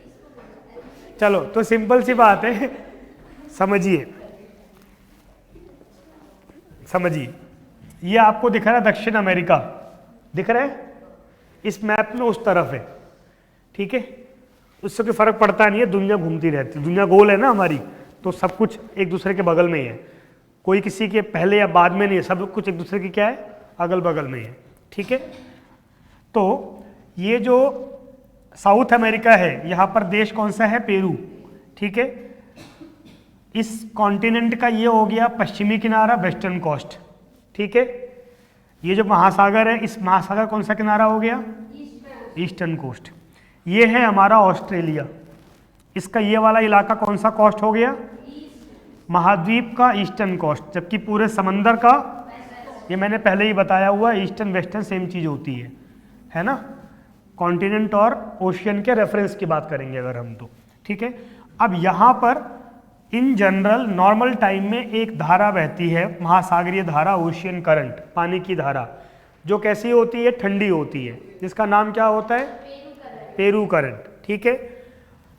इसी में हर 3 साल, 4 साल, 5 साल पर सर्दियों में जब सन डायरेक्टली रिफ्लेक्ट होता है कहाँ पर, ट्रॉपिक ऑफ कैप्रिकॉर्न पे, सूर्य चमक रहा होता है मकर रेखा पर, तो यहाँ पर एक धारा जनरेट हो जाती है, जो ठंडी थी ये गर्म धारा बन जाती है, और वो क्या होती है, एंटी इक्वेटोरियल करंट। क्या होती है, एंटी इक्वेटोरियल करंट, और वो यहाँ नीचे से ऐसे बहती हुई जाती है, ठीक है।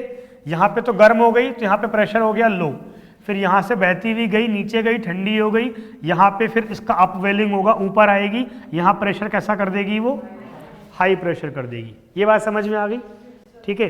तो जो अलग से सिचुएशन बनती है, हर 3-4 साल पर अलग से धारा बनती है, इसी को हम लोग क्या कह देते हैं, एल नीनो। कोई कंफ्यूजन, ठीक है। अब यहाँ पर हाई प्रेशर बन जाएगा, और यहाँ पर तो हाई प्रेशर बनता ही था मेडागास्कर के आसपास, तो इससे हमको प्रॉब्लम हो जाएगी, क्योंकि अब क्या हो गया, प्रेशर बट गया है 2 जगहों पर, यहाँ पर भी हाई हो गया, यहाँ पर भी हाई हो गया, तो ये वाला जो हाई है ये कम हाई रह जाएगा, है ना, क्योंकि यहाँ पर भी नॉर्मली यहाँ पर क्या बनता था, लो प्रेशर नॉर्मली बनता था, इस साल हाई प्रेशर बन गया। तो हमारा ये वाला जो हाई प्रेशर है, जिसको हम लोग मेडागास्कर हाई प्रेशर जोन या मैस्करेन हाई प्रेशर जोन कहते हैं, ये वीक हो जाएगा, तो यहाँ से विंड की जो मूवमेंट होनी थी वो कंपैरेटिवली स्लो हो जाएगी, उसकी इंटेंसिटी, तीव्रता कम हो जाएगी, और इसी को हम लोग इंडियन ओशन डाइपोल भी कहते हैं, कि इस हिंद महासागर में प्रेशर का बदल जाना, ठीक है। यहाँ पर भी हाई हो गया, यहाँ पर भी हाई हो गया। बढ़ सकते हैं आगे हम लोग, ठीक है। चलो नेक्स्ट पॉइंट लिख लीजिए।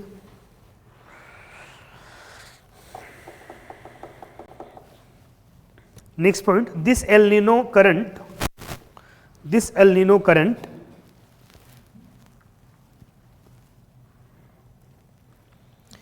affect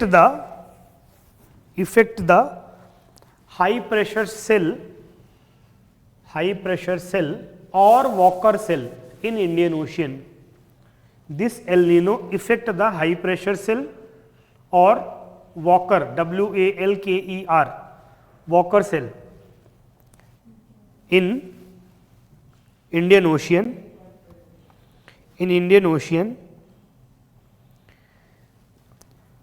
which badly affect the Indian monsoon, which badly affect the Indian monsoon। Hindi में लिख लीजिए, ये अल नीनो धारा हिंद महासागर में, ये अल नीनो धारा हिंद महासागर में बनने वाले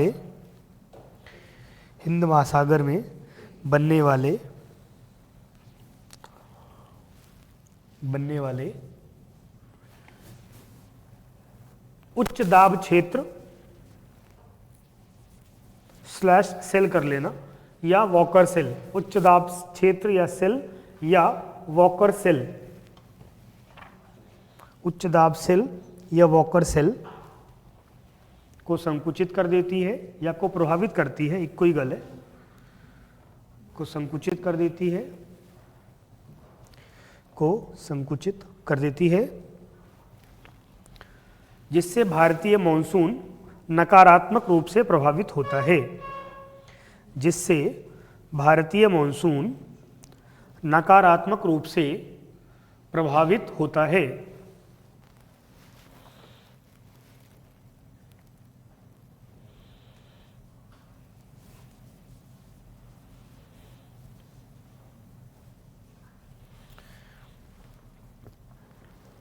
कोई कंफ्यूजन इसमें? हाँ या ना? हे भगवान। अच्छा, जो वॉकर सेल क्या है ये बताएगा, उसको एक चॉकलेट मिलेगी पूरे 5 रुपए की, वो भी।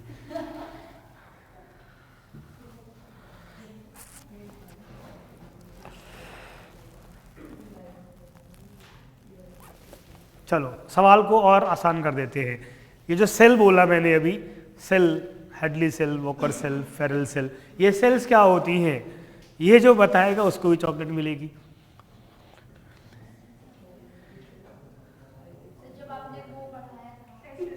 फिर ये वो वाला नहीं पढ़ना है।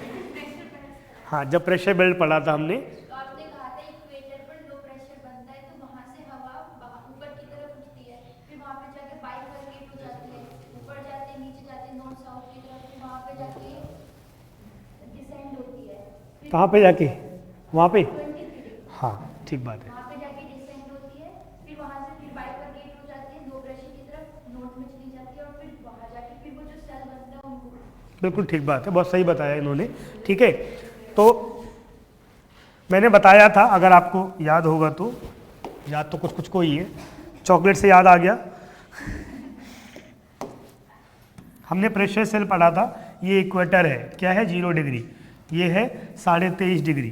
ठीक है, ये इसको 30 मान लो, इसको 60 मान लो, इसको 90 मान लो। तो जो हवाएं होती हैं वो किस तरीके से चल रही होती हैं, यहाँ से हवाएं ऊपर उठती हैं, एक सर्टेन लिमिट में जाकर के फिर ये क्या हो जाती हैं, कन्वर्ज हो जाती हैं और डिस्प्लेड हो जाती हैं, फिर यहाँ से आकर के नीचे बैठ जाती हैं। सेम यहाँ पर भी इधर से हवाएं आई, यहाँ नीचे बैठ गई, यहाँ से ऊपर उठी थी। तो ये जो पूरा एक सर्कुलेशन बन जाता है इस तरीके से हवाओं के चलने का, इसी को हम लोग क्या कहते हैं, अलग अलग सेल कहते हैं। ठीक है, पहला वाला जो इक्वेटोरियल जोन में बन रहा था, जिसको हमने क्या नाम दिया था, हेडली सेल, इसी को हम वॉकर सेल कहते हैं। अब यहाँ पर क्या होगा कि यहाँ पर किधर गया, ये रहा, यहाँ पर जो वॉकर सेल बन रहा होगा, यानी कि ये हमारे आपस में ऐसे सर्कुलेट होकर के हाई प्रेशर बनाती, इधर पूर्वा जेट आती, वो भी उस हाई प्रेशर को बढ़ाती, वो क्या हो जाएगा, अब डिस्टर्ब हो जाएगा इसके कारण। ठीक है, क्योंकि यहाँ पर क्या बन गया, हाई प्रेशर बन गया। समझ में आई? तो ये डिस्टर्ब हो गई है, इसके कारण हमारा मानसून वीक हो जाएगा, कमज़ोर हो जाएगा। कोई कन्फ्यूजन यहाँ तक? चलो ठीक है, तो ये हमारा हो गया है अल नीनो। नेक्स्ट लिख लो ला नीनो। ला नीनो,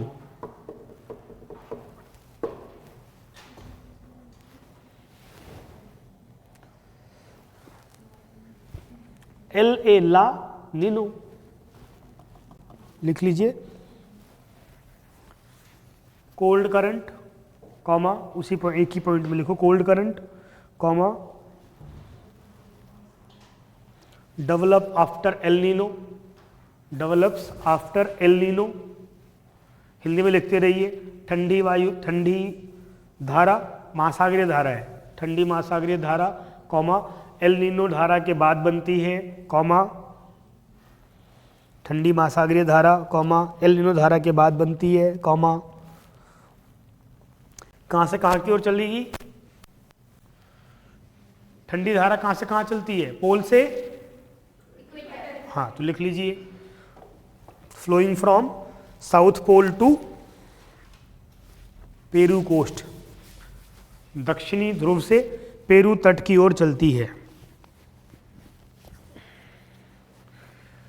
ये फिर नॉर्मल सिचुएशन बन जाती है एल नीनो के बाद वाले सिचुएशन, उसको हम क्या कह देते हैं, ला नीनो।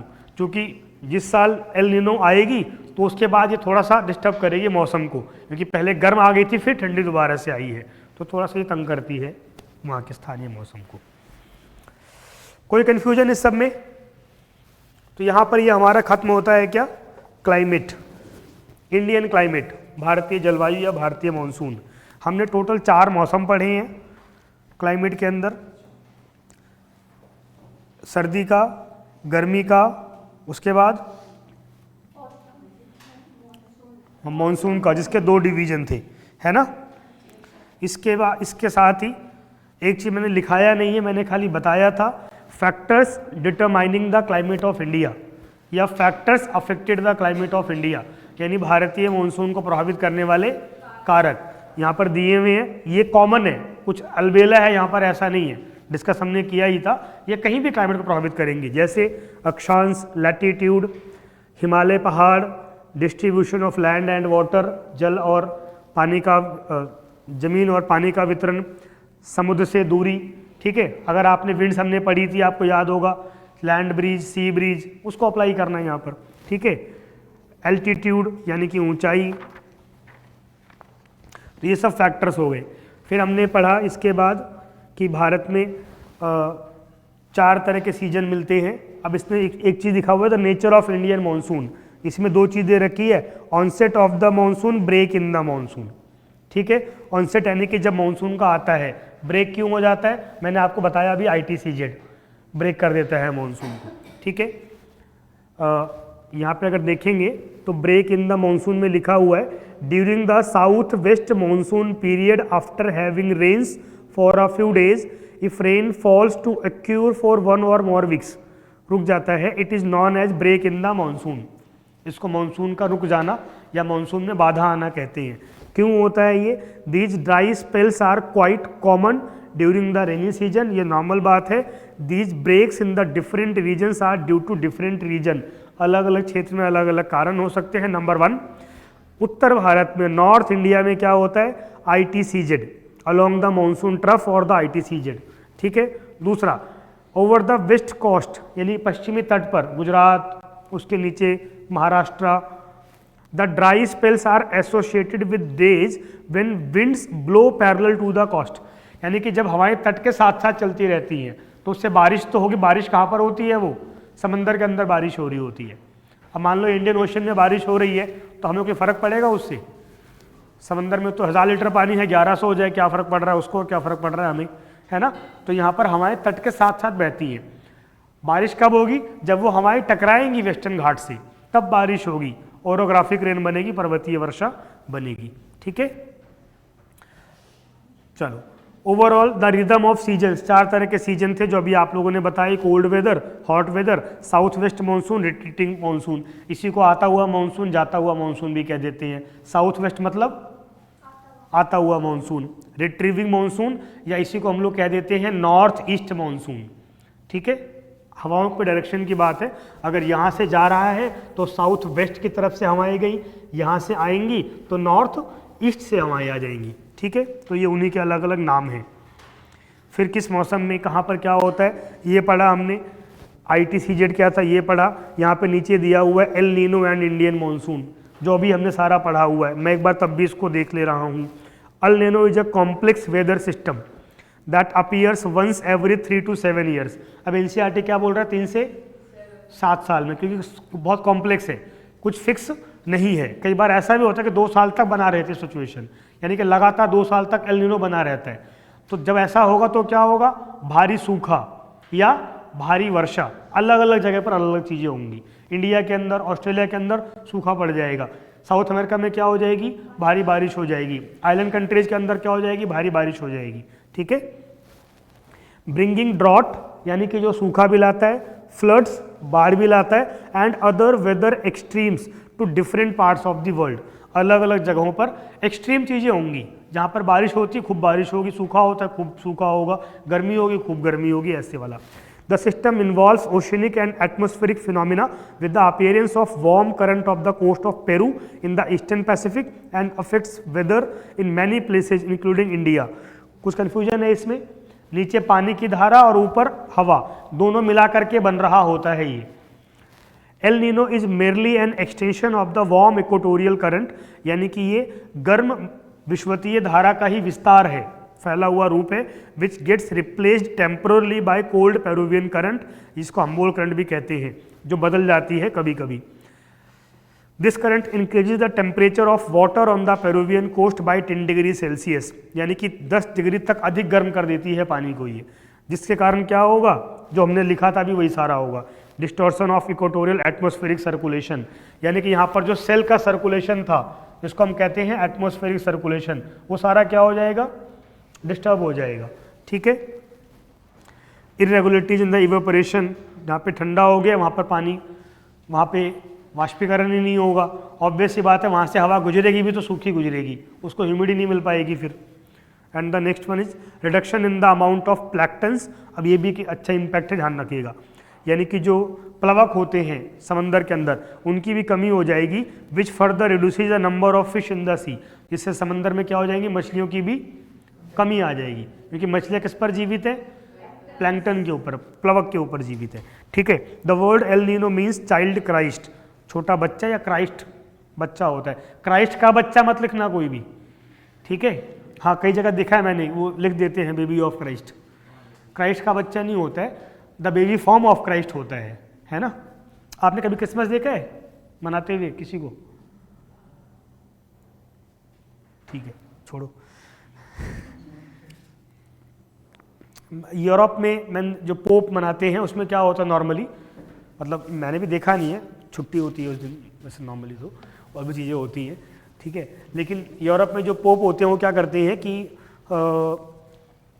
वहाँ पे बड़ी सी कैंडल लगी होती है, कई फुट की कैंडल होती है, उसके साथ में वहाँ पे मदर मैरी जो होती है, मदर मैरी कौन होती है?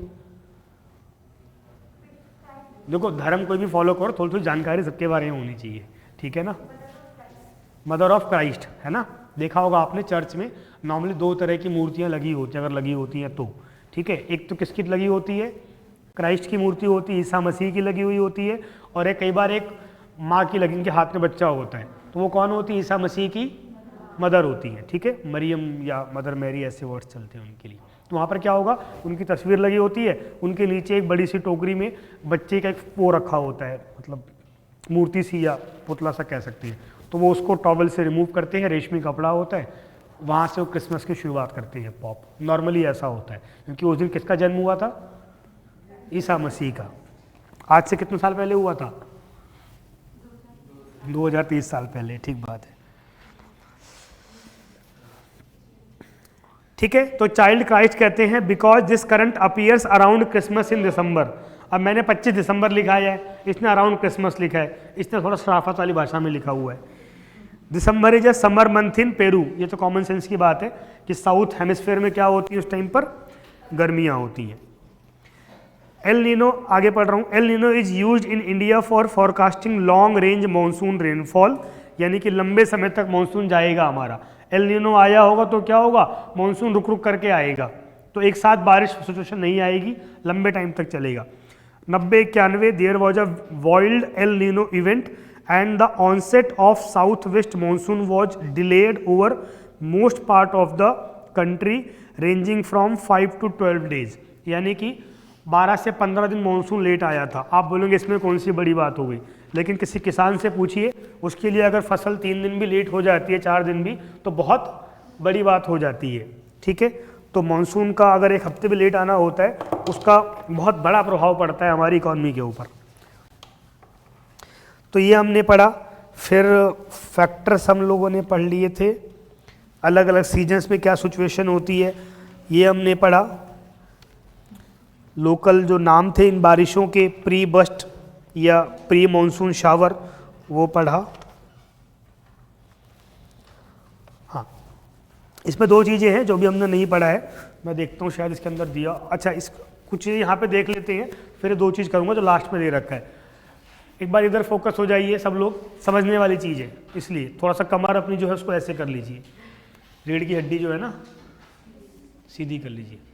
मानसून में फ्लैक्चुएशंस कैसे कैसे होते हैं, तो जो फैक्टर हमने पढ़ रखे हैं वही है वैसे तो। एक तो क्या हो गया, ITCZ, अगर ITCZ डेवलप नहीं होगा प्रॉपरली तो मानसून में क्या हो जाएगी, फ्लैक्चुएशन हो जाएगी, यानी कि मानसून डिस्टर्ब हो जाएगा या स्लो हो जाएगा।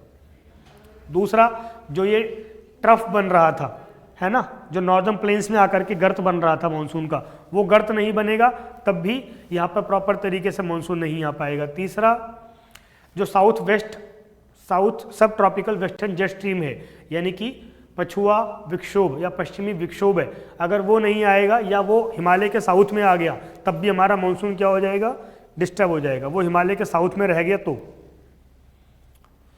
चौथा, तिब्बत का जो पठार है उसका बड़े अजीबोगरीब तरीके से गर्म होना। वर्ड यूज किया हुआ है क्या, इनएडिक्वेट हीटिंग ऑफ तिब्बतन प्लेट्यू। गर्म नहीं होगा तो क्या होगा, यहाँ पे लो प्रेशर नहीं बनेगा, लो प्रेशर नहीं बनेगा तो विंड्स आएंगी ही नहीं, ठीक है। फिर ये जो मेडागास्कर हाई प्रेशर सेल था, जिसको हमने क्या नाम दिया हुआ है, मैस्केरेंस हाई, अगर ये भी कमजोर रह गया किसी भी कारण से, चाहे वो सोमाली करंट हो, चाहे वो अल नीनो वाली सिचुएशन हो, तब भी हमारा मानसून क्या होगा, डिस्टर्ब होगा। Next, intensification of Indian ocean dipole या अल नीनो इवेंट। ये जितना ज़्यादा डेवलप होगा यहाँ पर अल नीनो वाला मामला, उसके कारण हमारा मानसून उतना ज़्यादा क्या होगा, कमज़ोर होता चला जाएगा। If IOD intense, IOD negative, weak monsoon in India, यानी कि जितना ज़्यादा ये तीव्र होगा, इंटेंस मतलब तीव्र होना, तो उतना कमज़ोर मानसून होगा। कोई कन्फ्यूजन यहाँ तक? इंडियन ओशियन डाइपोल, अच्छा, अरे बताया तो मैंने, ये दो प्रेशर जोन बन रहे हैं, इसका बदल जाना। यहाँ पर नॉर्मली लो प्रेशर बन रहा था, यहाँ पर हाई प्रेशर बन रहा था, यहाँ पर हाई प्रेशर बन रहा था, तो हाई लो हाई, इस सिचुएशन का आपस में क्या हो जाना, बदल जाना। यहाँ पर लो हो गया, यहाँ पर क्या हो गया, हाई। इसी को हम इंडियन ओशियन डाइपोल कह देते हैं, क्योंकि ये इवेंट यहाँ पर हो रहा है और उसका इम्पैक्ट यहाँ पर हो रहा है, ठीक है, समझ में आया। हिंदी में इसके लिए शब्द होता है भारतीय हिंद महासागर दोलन, लिखा मिलेगा, ये सब ध्यान रखिएगा। दोलन मतलब क्या होता है, पेंडुलम को दोलन कहते हैं। पेंडुलम देखा है आप लोगों ने, है ना, तो वो अब डाइपोल शब्द को वो यही कहते हैं, दोलन, यानी कि इसका आपस में बदल जाना। अब ये तो हाई प्रेशर है, फिक्स है, लेकिन ये दोनों क्या हो गए, बदल गए, इनका इम्पैक्ट पड़ेगा फिर सीधा इसके ऊपर, तो इसको हम कहते हैं IOD या भारतीय महासागरीय दोलन। अब अगर आपको सवाल लिखने हैं, क्योंकि मॉनसून से 90% चांस होते हैं सवाल बनने के, कहाँ पर, मेंस में। प्रीलिम्स तो बनाते ही बनाता है, मेंस में अलग अलग सवाल बन सकते हैं। जैसे एक तरह का सवाल क्या हो सकता है, सिंपल, बहुत सरल तरीके से, डिस्क्राइब द इंडियन मानसून, भारतीय मानसून को व्याख्यायित करिए। तो क्या करेंगे आप, हाथ खड़ा करिए, कोई भी एक, भीड़ का कोई चेहरा नहीं होता। ऐसे 3-4 सवाल आएंगे अभी, ठीक है, सोचिए। इसी तरीके से वो दूसरा पूछ सकता है कि what are the factors which affecting the Indian monsoon, भारतीय मानसून को प्रभावित करने वाले कारक कौन कौन से हैं, सारे फैक्टर्स बताने होंगे हमको, एल्टीट्यूड, लैटिट्यूड, है ना, डिस्टेंस फ्रॉम द सी, वगैरह वगैरह। तीसरा पूछ सकता है, सीधा सवाल पूछेगा एल नीनो के ऊपर।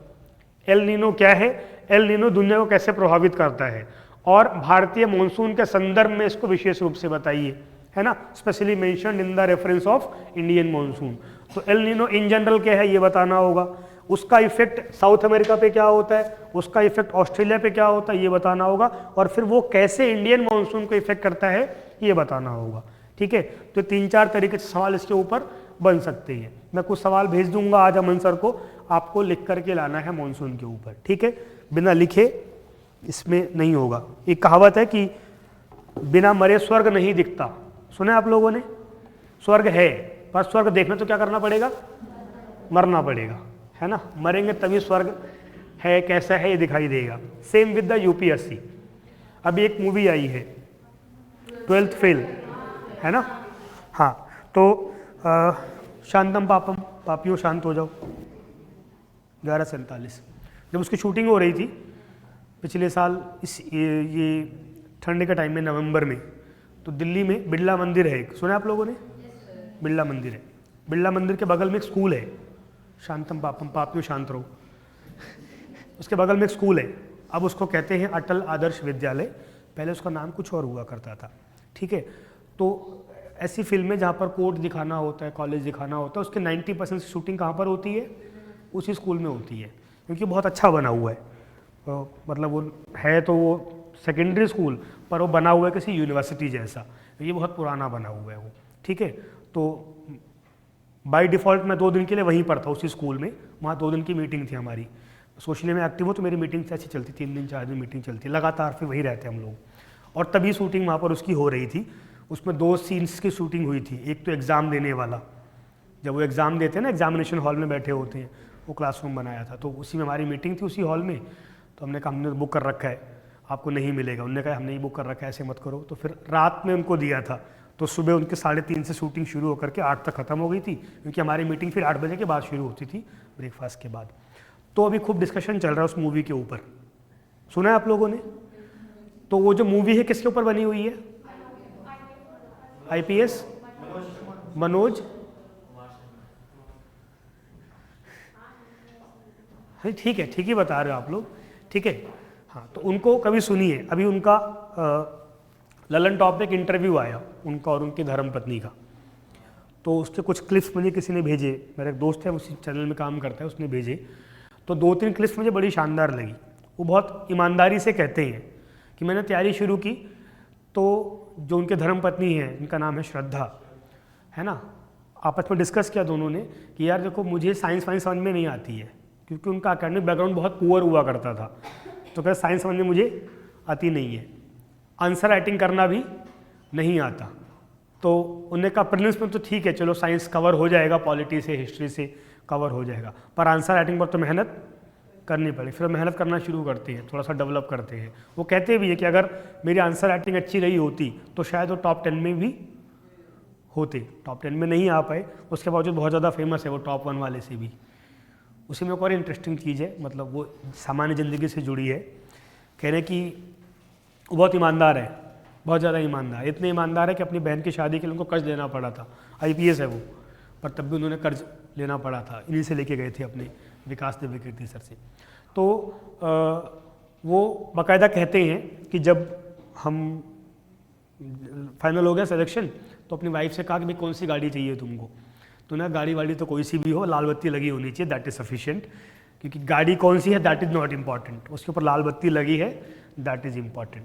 जॉब उन्होंने शुरू कर दी उन लोगों ने, दोनों ही। उसके बाद फिर कहते देखो जो हमारी सैलरी है, इस सैलरी में हम लग्जरी लाइफ तो नहीं जी सकते। तनख्वाह नाम मात्र की होती है IAS IPS वगैरह की, है ना, बहुत तनख्वाह थोड़ी होती है। अगर देखिए आप कंपैरेटिव देखें बाकी जॉब्स के मुकाबले, तनख्वाह बहुत कम होती है। 60,000 रुपये से शुरुआत हो गई आपकी, ठीक है, बढ़ते बढ़ते 90,000 हो जाएगी, फिर 1-20 हो जाएगी, सेक्रेटरी बन जाएंगे तब जाकर के आपको 2.25 लाख रुपए मिल रहे होंगे, है ना। वो अलग बात है कि जो फैसिलिटीज़ मिलती हैं वो शानदार मिलती हैं। जैसे RBI के गवर्नर जिस बंगले में रहते हैं वो 400 करोड़ रुपए का बंगला है केवल, है ना। तो पर वो जब तक हैं पोस्ट पे तब तक है, जैसे ही वहाँ से हटे तो फिर वो नॉर्मल आदमी हो जाती हैं। तो वो कहते हैं कि मैंने और मेरी वाइफ ने आपस में डिस्कस किया कि हम कभी ज्वेलरी के बारे में नहीं सोचेंगे, क्योंकि जो हमारी तनख्वाह है इसमें हम डायमंड वगैरह तो कभी अफोर्ड, तो कह रहे 14 साल हो गए हम कभी ज्वेलरी शॉप पर नहीं गए। मेरी वाइफ ने तय किया उसी दिन कि कभी भी डायमंड नहीं पहनूंगी, गोल्ड नहीं, वो बाकायदा कहते हैं नहीं पहनेंगे, मतलब नहीं पहनेंगे। वो वीडियो मेरे पास फ़ोन में पड़ी हुई है, मैं कल शाम को ही सुन रहा था ये। तो इस लेवल की कमिटमेंट भी लोग कर लेते हैं जिनको करना होता है, सबके बस की नहीं होती है पर लोग कर लेते हैं, और इसीलिए उस बंदे का इतना नाम है। वरना आपने बहुत सारे सुने होंगे कैमरा लेके पीछे चल रहे हैं, या IPS भी हैं IAS भी हैं, अपनी बॉडी भी दिखा रहे होते हैं और बाकी सब भी कर रहे होते हैं, और फिर अचानक से पकड़े जाते हैं, है ना। पीछे बिहार में एक IPS हैं, बड़े फेमस हुए, उन पर वेब सीरीज आई थी, उन्होंने किताब लिखी, वेब सीरीज मैं नाम भूल रहा हूँ एकदम, वेब सीरीज आई थी, ठीक है, वेब सीरीज चल गई, खूब नाम हो गया उनका। बाद में पता कि उनके पास 100 करोड़ रुपये कैश पकड़ा गया, ठीक है। अब वो धक्के खा रहे हैं, अब इस टाइम वो चल रहा है मामला पूरा, ED वगैरह पीछे पड़े हुए हैं, इतना पैसा आया कहाँ से। क्योंकि ईमानदारी से आप काम करो, आप सारे पैसे बचा के रखो, तब भी इतना पैसा टोटल पूरी सर्विस में भी आपके पास नहीं आ सकता। आपने कोई खर्चा नहीं किया, बीवी बच्चे कुछ नहीं है, तब भी इतना पैसा तो नहीं आ पाएगा आपके पास, है ना। तो ये खैर, तो 2-3 क्वेश्चन भेजूंगा, उस पर आंसर राइटिंग करके आना है, ठीक है। चलो,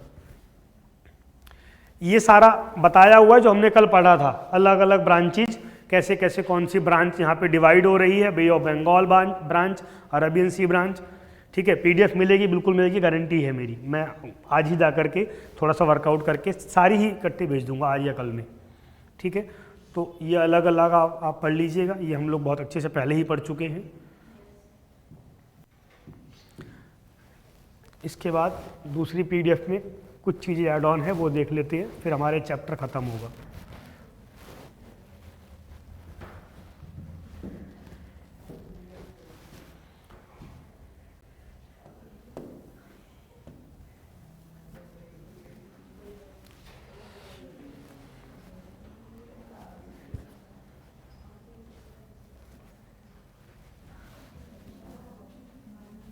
सर उसको ऐसे कहाँ गया? Distribution of rainfall.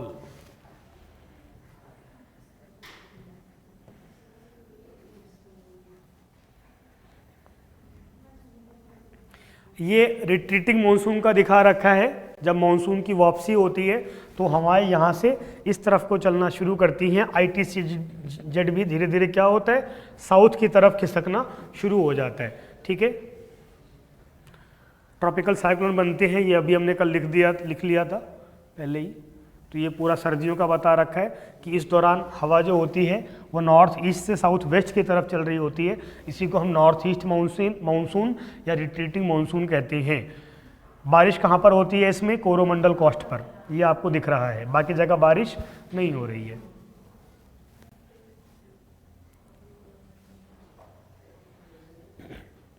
अब यहाँ पर ITCZ कहाँ पर आ गया है? साउथ में एकदम आ गया। पहले ही कहाँ पर था? यहाँ पर हुआ करता था। अब जिसको ये बात समझ में नहीं आ रही है, इसका मतलब उन्होंने या तो क्लासेस पूरी नहीं की है, एक बात, या स्टार्टिंग के जो चैप्टर्स थे उसको ठीक से नहीं पढ़ा है, या रिवीजन नहीं की है, या उनको मन ही नहीं है पढ़ने वढ़ने का। सिंपल सी बात है। चलो, अब दो चीज़ें और हैं जो यहाँ पर हमको करना है अभी इसी चैप्टर के अंदर, उसको करके फिर ख़त्म करेंगे। एक, डिस्ट्रीब्यूशन ऑफ रेनफॉल, वर्षा का वितरण। तो यहाँ पर दे रखा है, मैं तुरंत बता दे रहा हूँ। हमने ओवरऑल जो इंडिया है उसको 4 पार्ट्स में डिवाइड किया हुआ है। वर्षा वितरण NCERT मिल गया सबको। The average annual rainfall in India is about 125 centimetre.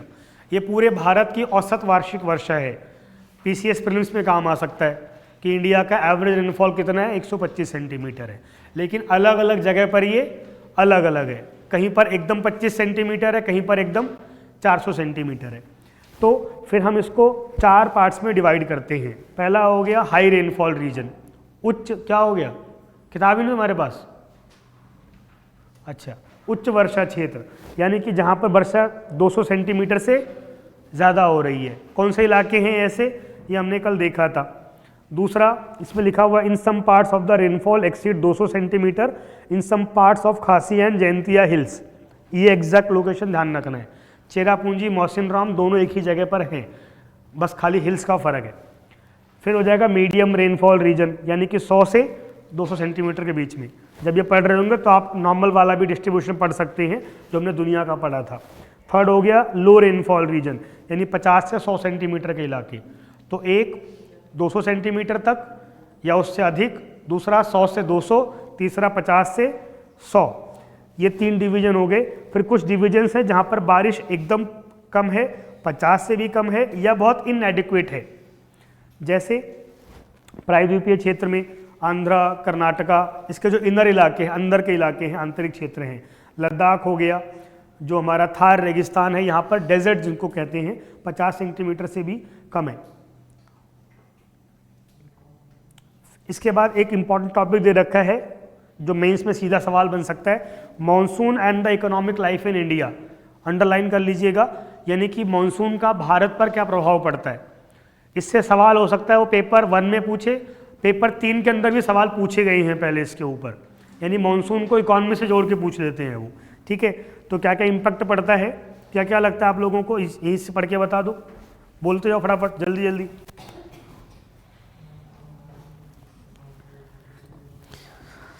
सबसे पहला एग्रीकल्चरल साइकिल डिस्टर्ब हो जाएगा, है ना। जो कृषि का पैटर्न है, कृषि का प्रतिरूप है, वो डिस्टर्ब हो जाएगा, क्योंकि बारिश के हिसाब से ही अभी भी इंडिया के अंदर बड़ी जगहों पर सिंचाई की जाती है, इरिगेशन। दूसरा बोलो।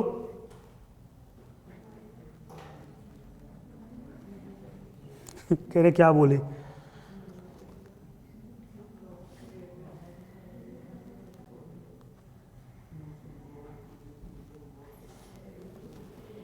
तो दूसरा तापमान का इफेक्ट होगा, ठीक है। जिस फसल के लिए जो तापमान चाहिए, मानसून के बिना वो तापमान हमको अवेलेबल नहीं हो पाता है। एक बड़ा फैक्टर तो हिमालय है, दूसरा समुद्र है, समुद्र से आने वाली हवाएं हैं। तीसरा बोलिए भाई साहब।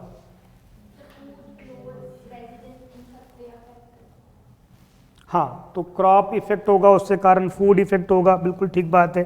फूड सप्लाई इफेक्ट होगी। ड्रॉट या फ्लड, या तो बाढ़ आ जाएगी या फिर सूखा आ जाएगा। ये भी किसके कारण हो जाएगा? मॉनसून के कारण हो जाएगा, ठीक है। तो ये सारा एक बार देख लीजिएगा, जो जो पॉइंट आपको याद रह जाएं, और जितना याद रह जाए उतना पढ़ लीजिएगा। इसमें एक लास्ट में एक इंपॉर्टेंट पॉइंट दिया हुआ है जो थोड़ा सा समझने वाला पॉइंट है। Regional climatic variation in India is reflected in the vast variety of food, clothes and house types. मैंने पहले भी कहा है कि जो हमारे घर बनाने के तरीके होते हैं, हमारे जो कपड़े होते हैं, हमारे जो त्यौहार होते हैं, हमारा जो खाना होता है, ये कौन डिसाइड करता है? क्लाइमेट। भारत में मॉनसून, इन जनरल क्लाइमेट। जैसे जो बर्फबारी वाले क्षेत्र पे घर कैसे बने होते हैं? हाँ, जिनकी छत कैसी होती है? ढलान वाली, स्लोप वाली। प्लेन्स में पक्के एकदम फ्लैट छत होती है ना। बाढ़ वाले रीजन में क्या होता है? ज़मीन से ऊपर घर बनाएंगे, वो हमेशा 3 फीट 4 फीट ऊंचाई पर घर बनाएंगे। तो अलग अलग इलाके में जो वहाँ पे घर हैं, वहाँ पे जो कपड़े हैं, ठंडा गर्म एवरेज। साउथ में जाओ, वो आराम से लुंगी डांस कर सकते हैं। हिमालय वाला परेशान हो जाएगा, है ना। तो जिसकी हिम्मत है बहुत ज़्यादा, या योगी सिद्ध वगैरह है वही, वरना उनको तो फिर वो कपड़े के ऊपर कपड़ा पहन सकते हैं। देखा है आपने? कश्मीर जो ऊपर वो पहनते हैं, लबादा कहते हैं उसको, है ना। मतलब वो एक ही ऊपर से डाल लेते हैं, तो यहाँ से लेकर नीचे तक फैला होता है। उनके हाथ भी उसके अंदर होते हैं, सब कुछ। देखा है आप लोगों ने? कोई कश्मीरी देखा है यहाँ पर आसपास कभी? तो मतलब वो मोटा सा स्वेटर तो नहीं कह सकते, लबादा एग्जैक्ट वर्ड उसके लिए होता है। तो कुर्ता होता है, पर कुर्ता यहाँ तक का होता है, वो टखने तक का, ठीक है। पूरा मोटा कपड़ा होता है वो, और वो उसकी बाजू इतनी खुली होती है कि उसके अंदर से हाथ निकाल के वो अंदर जेब में डाल लेंगे, फिर उसी बाजू में से हाथ बाहर निकाल सामान भी ले लेंगे। समोसा खाया, फिर वापस अंदर। और उसके अंदर एक छोटी पॉकेट लगी होती है, उस पॉकेट में वो छोटी सी क्या कहते हैं उसको, जिसमें कोयला जलाते हैं, अंगीठी रख सकते हैं वो। यानी उस लबादे के अंदर वो अंगीठी रख करके रखते हैं, वो ग्लो होती रहती है, ठीक है। क्योंकि ठंड इतनी वहाँ पर होती है, यहाँ पर तो इतनी नहीं है, ठीक है। ऐसे अब ये सब कौन डिसाइड कर रहा है? क्लाइमेट, ठीक है। चलिए, तो इस पॉइंट को भी याद रखिएगा। फिर एक दिया हुआ है टर्म ग्लोबल वार्मिंग। वैसे तो अपने आप में पूरा ग्लोबल वार्मिंग, क्लाइमेट चेंज हमको पढ़ना होता है एनवायरनमेंट में, पर मानसून के रेफरेंस से पूछ सकता है कि ग्लोबल वार्मिंग का हमारे मानसून पर क्या इम्पैक्ट पड़ रहा है या पड़ सकता है। तो ऑब्वियस सी बात है, जितने हमने कॉन्सेप्ट्स पढ़े हैं वो सारे कॉन्सेप्ट डिस्टर्ब हो जाएंगे ग्लोबल वार्मिंग के चलते। प्रेशर सिस्टम डिस्टर्ब हो सकता है, विंड सर्कुलेशन डिस्टर्ब हो सकता है ना। सर्दियाँ गर्मियाँ डिस्टर्ब हो सकती हैं, उससे कारण हमारा मानसून डिस्टर्ब हो जाएगा। तो ये इसमें एक ग्रीन हाउस इफेक्ट दिया हुआ है, वो हमने पहले ही पढ़ा हुआ है। एक बार मैं देख लेता हूँ, तुरंत कोई बताने वाला इसके अंदर हो तो ठीक है, वरना आगे बढ़ के। ग्रीन हाउस इफेक्ट, हरित गृह प्रभाव, ये हमने पहले ही पढ़ा हुआ है क्या होता है। फिर गैसेस के नाम दिए हैं जो ग्रीन हाउस इफेक्ट को बढ़ाती हैं। मीथेन है, क्लोरोफ्लोरोकार्बन है, नाइट्रस ऑक्साइड है, कार्बन डाइऑक्साइड है।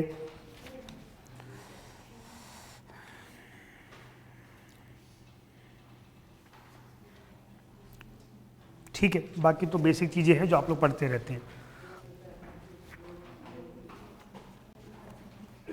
यहाँ पर खत्म होता है हमारा क्लाइमेट या मानसून। इसमें एक टर्म दिया हुआ है कि अर्थ का जो एवरेज टेम्परेचर है, कितना है अभी अर्थ का एवरेज टेम्परेचर? 15 डिग्री सेल्सियस, ठीक है। तो अभी जो हमने टारगेट लिया हुआ है वो क्या लिया हुआ है कि इसको 2 डिग्री सेल्सियस और बढ़ने से रोकना है। यानी कि मैक्सिमम ये कितना तक पहुंच जाए? 16.5 तक। अगर इसके ऊपर गया तो भयंकर तबाहियां आनी शुरू होंगी। अभी जो स्पीड चल रही है हमारी, पहले ये 13 हुआ करता था, जो पूरा 200 साल में हुआ इंडस्ट्रियलाइजेशन, जो शुरू हुआ यूरोप से, फिर अमेरिका में गया, एशिया में चल रहा है, अफ्रीका में तो होना बाकी है अभी, है ना। तो जिस स्पीड से हो रहा है, तो अगर हमने 2 डिग्री टेम्परेचर बढ़ा दिया और दुनिया में, तो क्या हो जाएगा, दुनिया के अंदर तबाही आ जाएगी। कहीं पर बहुत ज़्यादा बारिश, कहीं पर बहुत ज़्यादा सूखा, जंगल अपने आप जलने लगेंगे। चमत्कार नहीं हो जाएगा, ड्राइनेस से ऐसा होगा, ठीक है ना, हाँ, कि अपने आप जलने लगेंगे, ठीक है। तो वो टारगेट है कि 2 डिग्री सेल्सियस से कम रखना है। जो पूरा पेरिस एग्रीमेंट है, अभी जो COP28 हुई है, उस सब में एक ही टारगेट है, 2 डिग्री सेल्सियस से कम पर हमको टेम्परेचर का बढ़ना रोकना है, अर्थ का ओवरऑल, ठीक है। तो ये फैक्ट यहाँ पर दे रखा है। ऐसे ही दे रखा है, दिस राइज इन टेम्परेचर अगर बढ़ गया तो क्या होगा, will cause many other changes, बहुत सारे बदलाव होंगे, जैसे समुद्र लेवल का बढ़ जाना। बहुत सारे देश हैं जो डूब जाएंगे एकदम हमेशा हमेशा के लिए। अभी जो इंडोनेशिया है, इंडोनेशिया में यहाँ पे जो ये सुमात्रा है, सुमात्रा का जो कैपिटल के आसपास का इलाका है, वो समंदर में क्या हो रहा है, डूब रहा है, लगातार डूब रहा है। उन्होंने अपने 2 करोड़ की पॉपुलेशन को शिफ्ट कर दिया है शहर के अंदर की तरफ। ऐसे यहाँ पर बहुत सारे आइलैंड है, मार्शल आइलैंड है, सोलोमन आइलैंड है, ये सब क्या हो रहे हैं, अगर जैसे बढ़ रहा है अभी, तो अगले 10 से लेकर के 50 सालों के अंदर ये सारे क्या हो जाएंगे, डूब जाएंगे। पीछे तो यहाँ पे एक राष्ट्रपति ने समंदर में खड़े होकर के पार्टिसिपेट किया था UN के समिट में, यानी कि समंदर के अंदर पोडियम लगाया, माइक लगाया और बोल रहे कि मैं यहाँ पे समंदर में खड़ा हूँ, कभी इस जगह पर ज़मीन हुआ करती थी, आज यहाँ पर पानी आ गया है, और जैसे पानी बढ़ रहा है समंदर का, तो अगले 50 सालों में क्या हो जाएगा, हमारा आइलैंड खत्म, हमारा मुंबई, चेन्नई, ये सब उसमें शामिल है, सब डूब जाएंगे, ठीक है। मतलब वहाँ पानी बढ़ जाएगा सी लेवल राइज होने से। इसका परिणाम क्या होगा, ग्लेशियर की मेल्टिंग बढ़ेगी। इसका परिणाम क्या होगा कि इसके बाद सी लेवल 48 सेंटीमीटर तक बढ़ गया, 21वीं शताब्दी में बढ़ जाएगा, जिसके कारण एनुअल फ्लडिंग बढ़ जाएगी, वार्षिक बाढ़ बढ़ जाएगी। अब इसे कहते हैं चेन रिएक्शन। चेन रिएक्शन क्या होता है, ए के कारण बी पे कोई इफेक्ट होता है, बी के कारण सी पे होता है, सी के कारण डी पे, डी फिर से ए को बढ़ा रहा होता है, ए फिर बढ़ाएगा बी को। तो लगातार एक के बाद एक दूसरी घटना क्या होती जाएगी, पहले से ज़्यादा एक्सट्रीम होती चली जाएगी। एक बार चेन रिएक्शन शुरू हो जाता है, उसको रोकना बहुत मुश्किल होता है फिर, ठीक है। तो इसको पढ़िएगा आप लोग अच्छे से, सवाल हल करके लेके आइएगा, जो लिख करके नहीं लाएगा उसको श्राप लगेगा, ठीक है। अब हमारे पास 2-3 चीज़ें रह गई हैं। एक तो सॉइल वाइल्ड लाइफ करना है हमको मॉनसून के तुरंत बाद, कल की क्लास में, 1 मिनट सुन लीजिए। सॉइल्स करना है, natural vegetation, natural wild life. Wild life थोड़ा सा बहुत कम ही होगा, वो एनवायरनमेंट में आता है। उसके बाद इम्पॉर्टेंट पोर्शन है जो बहुत फैक्चुअल होगा, बोरिंग सा होगा, पर बहुत ज़रूरी है, इकोनॉमिक जोग्राफी, यानी कि इंडिया में कौन कौन सी क्रॉप्स होती हैं, कौन कौन सी इंडस्ट्रीज़ हैं, कैसे कैसे सिंचाई करते हैं, ट्रांसपोर्टेशन, कम्युनिकेशन, इस सब की बात करेंगे। तो उसमें फैक्ट्स थोड़े से ज़्यादा हैं, तो मैं कुछ प्रिंट आउट्स दे दिया करूँगा, डिस्कस कर लिया करेंगे ऐसा, क्योंकि सब लिखाएंगे तो बहुत टाइम लग जाएगा, ठीक है। बाकी भी देखते रहिए। कुछ डाउट्स आप लोगों ने लिखाए हुए हैं मुझे पहले से ही, और भी कोई डाउट अब तक आ रहा होगा तो बता दीजिएगा, ताकि हम कवर कर लें। कोशिश करेंगे कि अगली कुछ क्लासेस के अंदर हमारा भूगोल वाला जो सेक्शन है वो क्या हो जाएगा, समाप्त हो जाएगा। ठीक है जी, हैव अ गुड डे।